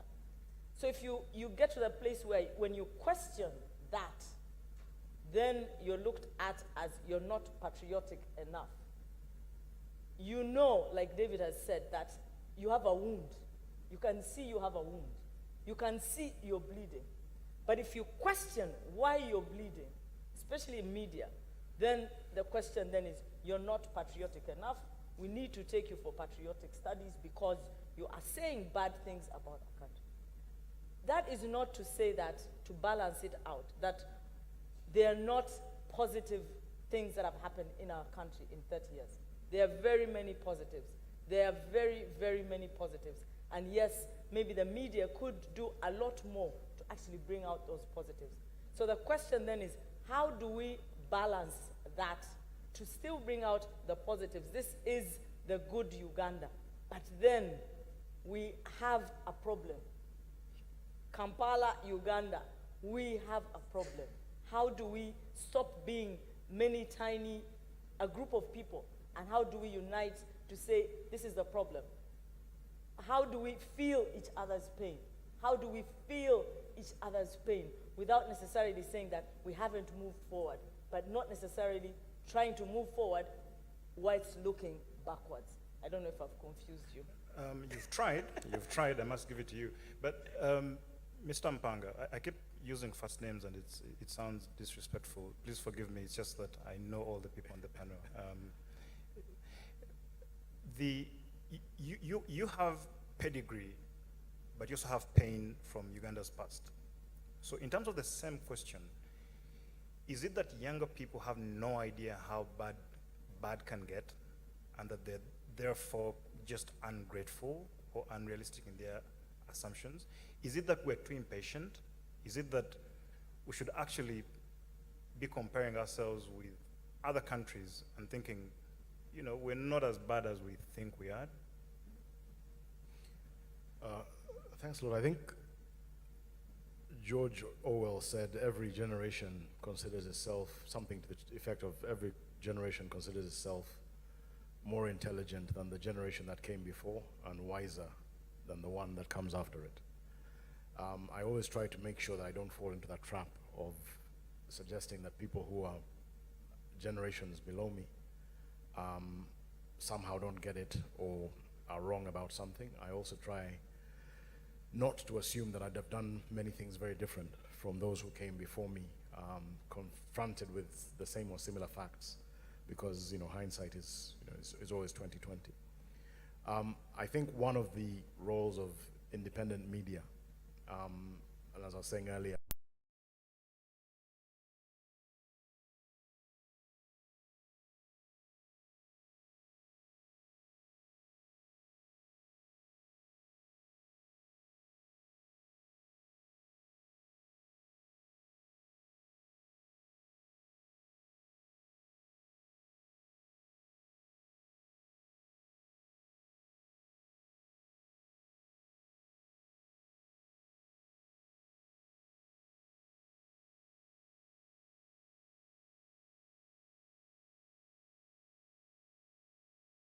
days of memory, of marking certain major events in the Jewish faith. It's major events, mostly to do with the survival of the Jewish race. The reason that is done is not to make people, or the proper reason should not be to make people hostages of history, I think. But it should be to make people understand that we don't have to make the same mistakes. These things happen because sometimes we think we're cleverer than the ones who came before us, and confronted with the same set of facts, we make the same decisions because we've not been informed. And then when these things happen, we think, oh my God, history repeats itself. No, history doesn't repeat itself. Human beings make the same mistakes. We do the same things, sometimes faced with similar circumstances. So the intergenerational debate, to my mind, should also take a leaf from some of the more neglected aspects of our culture.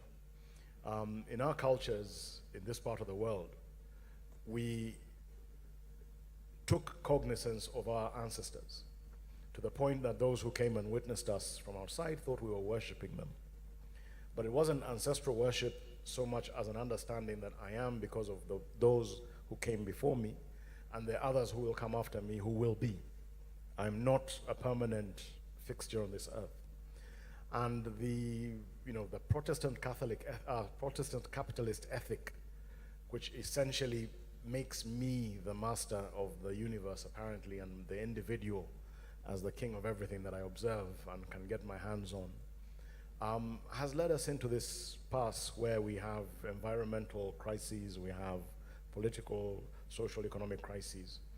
And if we had the humility of saying those men that were wearing and women that were wearing, bark cloth or skins, or moving around in states of what we thought were nakedness, at least had something right.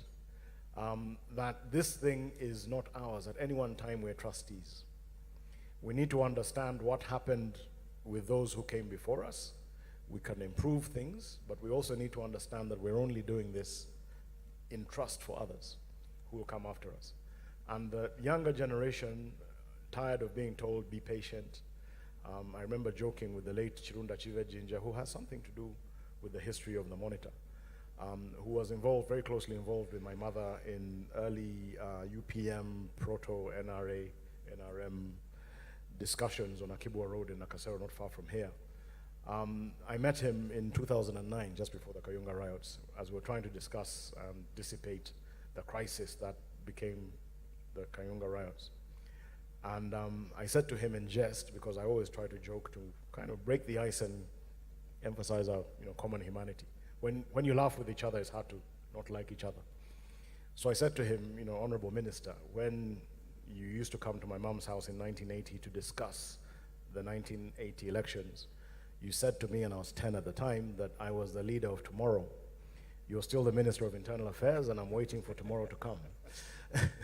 You see, the youth have a genuine cause when one generation remains around for too long. That eventually, in certain contexts, I'm being called a youth. They say, oh, the youthful lawyer, Mpanga. I'm 51. I'm going to be 52. My contemporaries in other countries are contemplating their retirement, But, I'm hoping that, maybe sometime soon I'm going to start. If we have intergenerational equity and an understanding that we only have to take this baton to a certain point, and then we've got to pass it on to the next people to run it. We don't have a monopoly of ideas. We don't have a monopoly of answers. The questions keep changing, and younger, fresher, newer perspectives can help. And from the younger, fresher, newer perspectives, an understanding that the older wisdom and understanding of things was also not completely useless is something that also helped bring things about. We might make some progress, but I think if we're not talking to each other as generations and we're talking at each other as generations, again, we get a problem. We have to bring this to an end, but as we close, I just want to ask you, in 30 seconds, what advice do you give the Monitor for the next 30 years? I'll start with you, Daudi, and work down the line. Thanks. I think 30 years, first of all, is a great milestone, and you've survived infant mortality. You've survived some of the mistakes of reckless youth that can kill you, and you're now entering the stage of midlife, if I use the human analysis. You're still a youth in a sense, but you're beginning to confront the things that are habit forming that can become difficult to change as you move down. I think continue to be truthful, adhere to your slogan of daily truth every day. Hold power to account, but also begin to understand that you, in a certain sense, are also power. So check yourself, too, from time to time. His Lordship said the disease of complacency, and I couldn't agree more. In my language, it's said that most boats capsize with when the shore is in sight. Because for the time when the boat is out of sight of shore, the coxswain and all the crew members are very, very careful because they know that any mistake will cause them to drown. As they begin to see the shore, they become careless. And that arrival triumphalism can be the undermining, can be the seed of defeat of any great establishment. As I said earlier, engage in your 30-year experience, use it to generally do better analysis of trends and what it is that you can foresee as a result of the benefit of this trend analysis. You're miles ahead of everybody else. You have that as your advantage. And always start every day as if it was the first day of this publication, and Wafula and others are opening up the doors. That hunger, that drive, if you have that, you'll be bound to succeed. Dr. Chibita? David, thank you very much for those contributions. I think I would add to what he has said, the need to focus on inclusiveness in the way the monitor operates, because increasingly people are feeling excluded out of everything. Sometimes it's imaginary, sometimes it's real, but I think inclusiveness is a very sensitive area to focus on. The other one, of course, is to continue to shine the torch on inconsistencies and abuses. And the monitor has done that very well, but that is an area I think we must not take our focus from. The other area is, and you've asked a question about this, is to continue to ask questions about the regulatory framework and how we can make it better. Because we are never at a point where we are completely secure that we have a perfect regulatory framework. So to keep asking questions and challenging the people that are involved in making regulation, how we can make it better. And I'll just mention one more. And when I mention this, I'll mention Odobo Bichachi. I think I really appreciate the role that Odobo Bichachi is playing in the monitor, which is to constantly, in subtle ways, appeal to our sense of conscience, our sense of humanness, so that we don't, you called it one time, you called it a race to the bottom led by somebody, I'll not say who.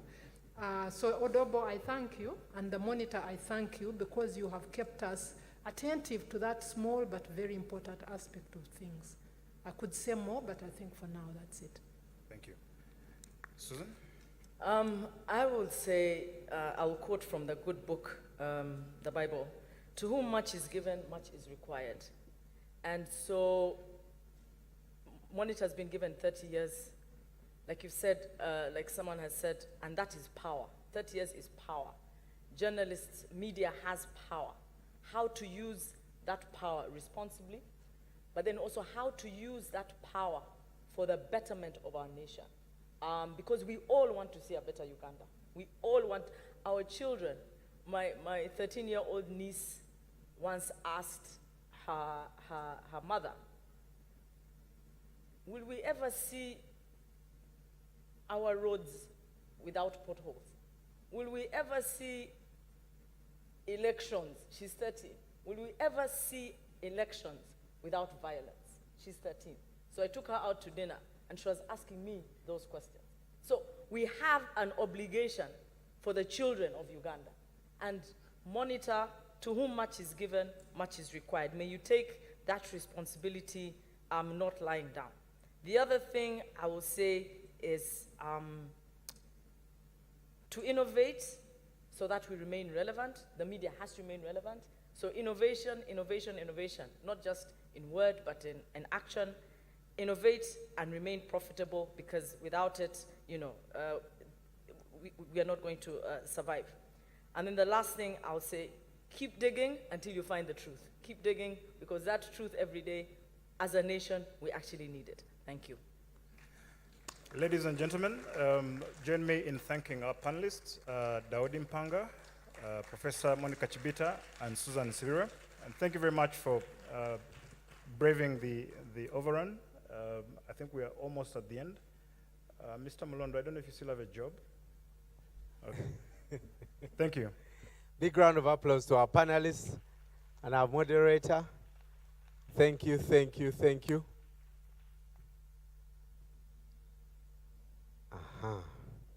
Very amazing words of wisdom. Thank you.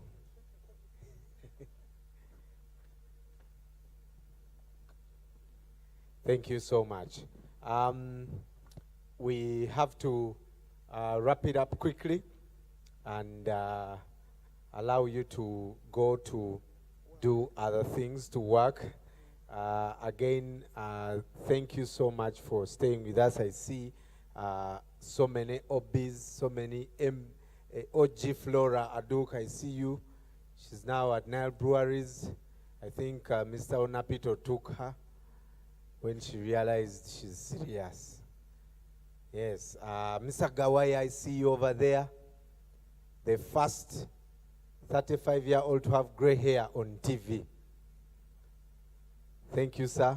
Changed the way TV panels were being conducted. Good to see you. Of course, we continue to, I saw Mr. Robert Kabushenga. He left. All right. Thank you so much for coming today. We're going to give out a couple of gifts, and let me welcome Chief Justice together with Professor Sejaka to come and give out some gifts.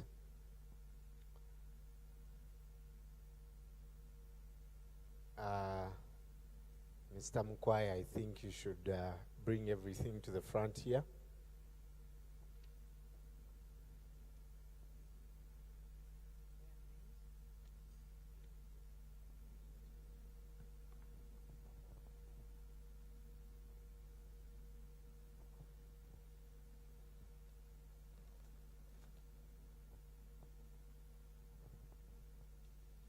I think Mr. Selector give us some music.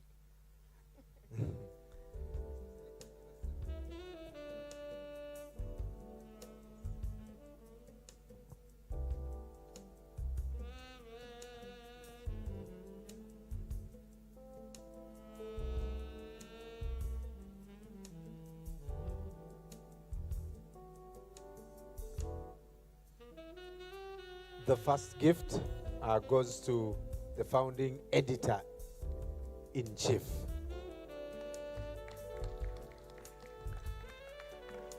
Wafu, also known as Mr. Wafula Ogutu.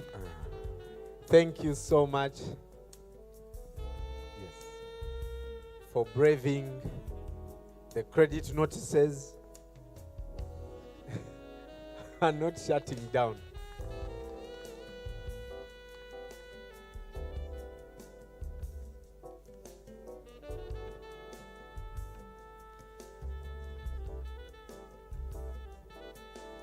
The next one goes to Mr. David Oumu Barikowa.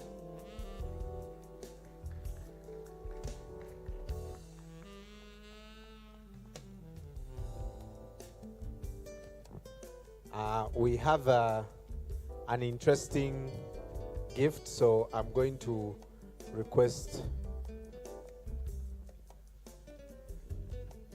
Mr. Barikowa to open it.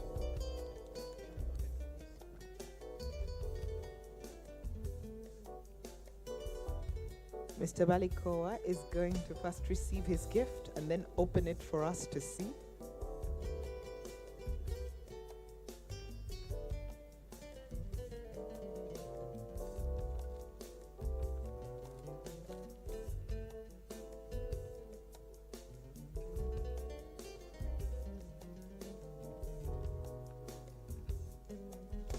Yes.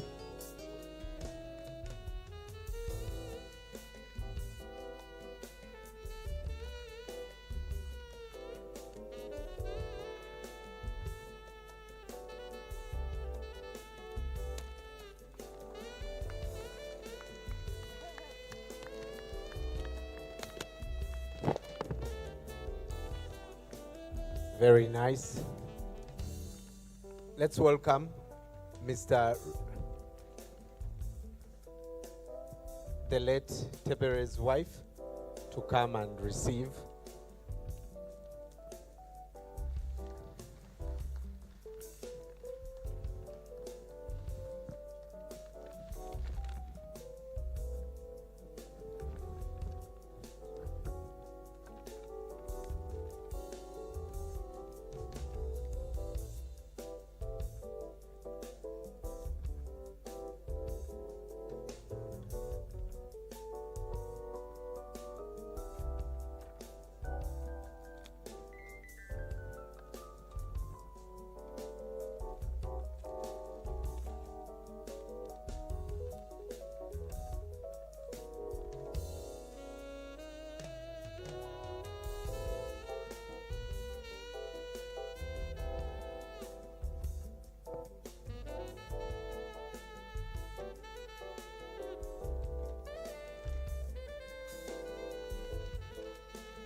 Would also like to invite Mr. Kevin Aliro, and in his absentia, we will have Mr. Mukwaya receive it on his behalf.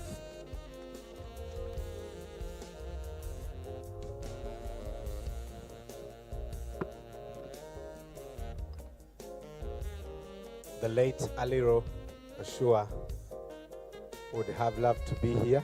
It's upside down. It's upside down.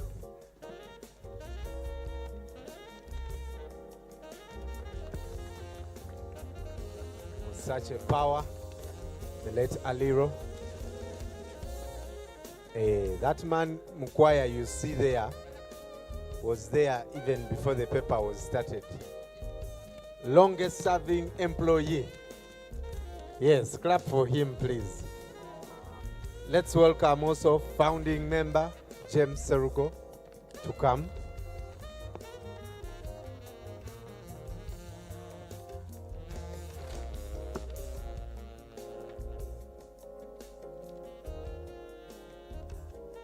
Let's have, I think, WAF to take his photo first when it's open. If you are familiar with the Daily Monitor, then you know who committed that crime.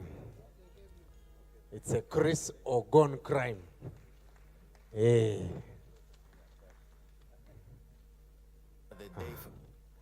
Fantastic.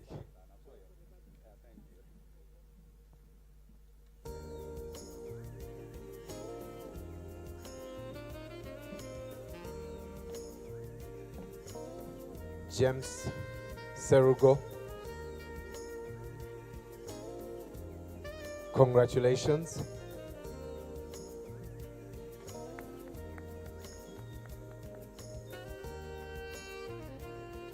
Congratulations, 30 years and still standing. Let's welcome Mr. Mukwaya again to take Charles Onyango Oboz.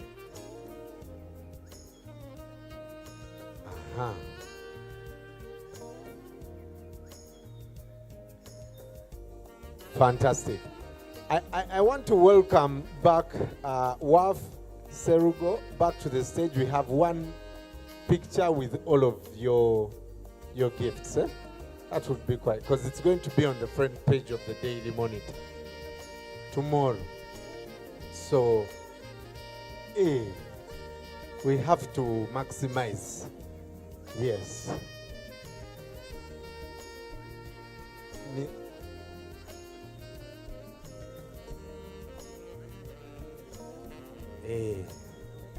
Please, tomorrow, get yourself a copy of the Daily Monitor. Yeah. It's going to be live.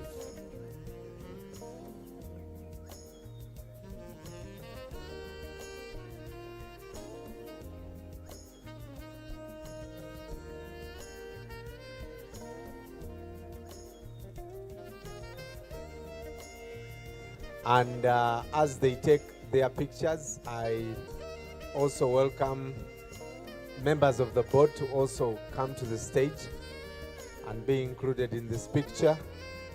Please come, members of the board. Members of the board, former MPs, please come. And let's celebrate.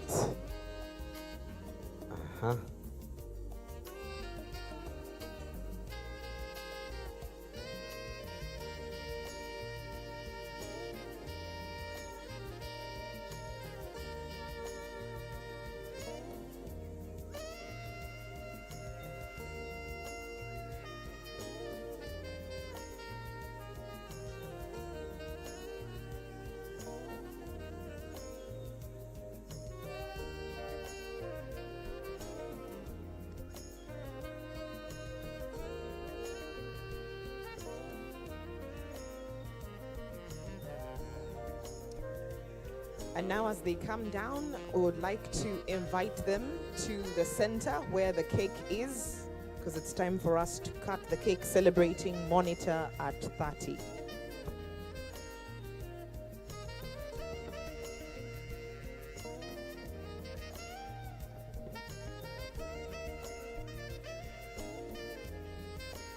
So we'll proceed to the cake and cut it. Mr. Tony Glencross will also join. Yes.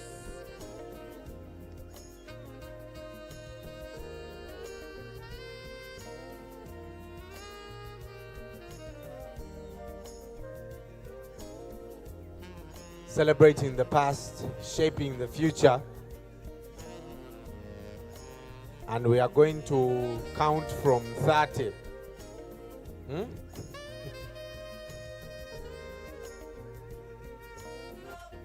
Okay.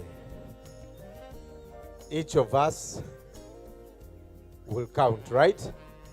So let me ask the Chief Justice to hold the knife. Where's the chairman? The rest of us will just send the Stretch positive our vibes. All right, from 30, 20, the other way. 5, 10, 15, 25, 30. Yes. Truth every day for 30 years. Congratulations, Daily Monitor team. Monitor.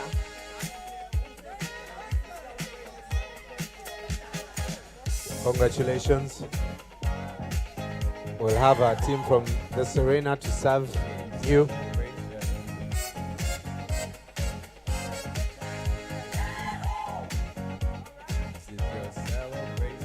Thank you so much for coming. Mwami Robert Sempala will see you.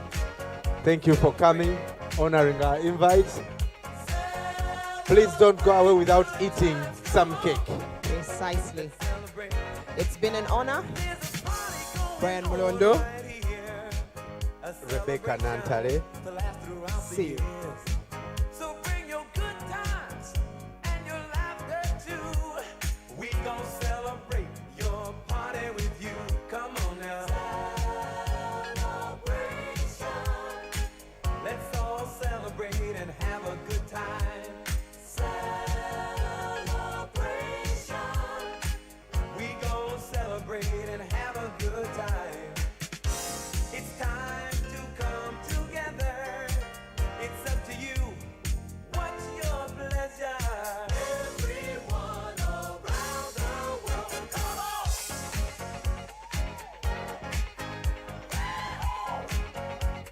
It's a celebration.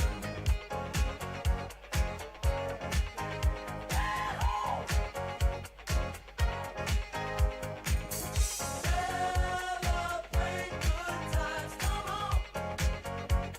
It's a celebration. Celebrate good times, Ocean DJ. let's celebrate. There's a party going on right here. A dedication to last throughout the years. So bring your good times and your laughter too. We gon' celebrate and party with you. Come on now. Celebration. Let's all celebrate and have a good time. Yeah, yeah. Celebration. We gon' celebrate and have a good time. It's time to come together. It's up to you. What's your pleasure? Everyone around the world, come on!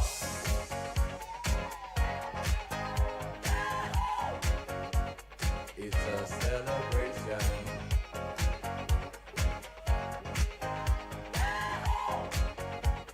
It's a celebration. Celebrate good times, come on! Let's celebrate.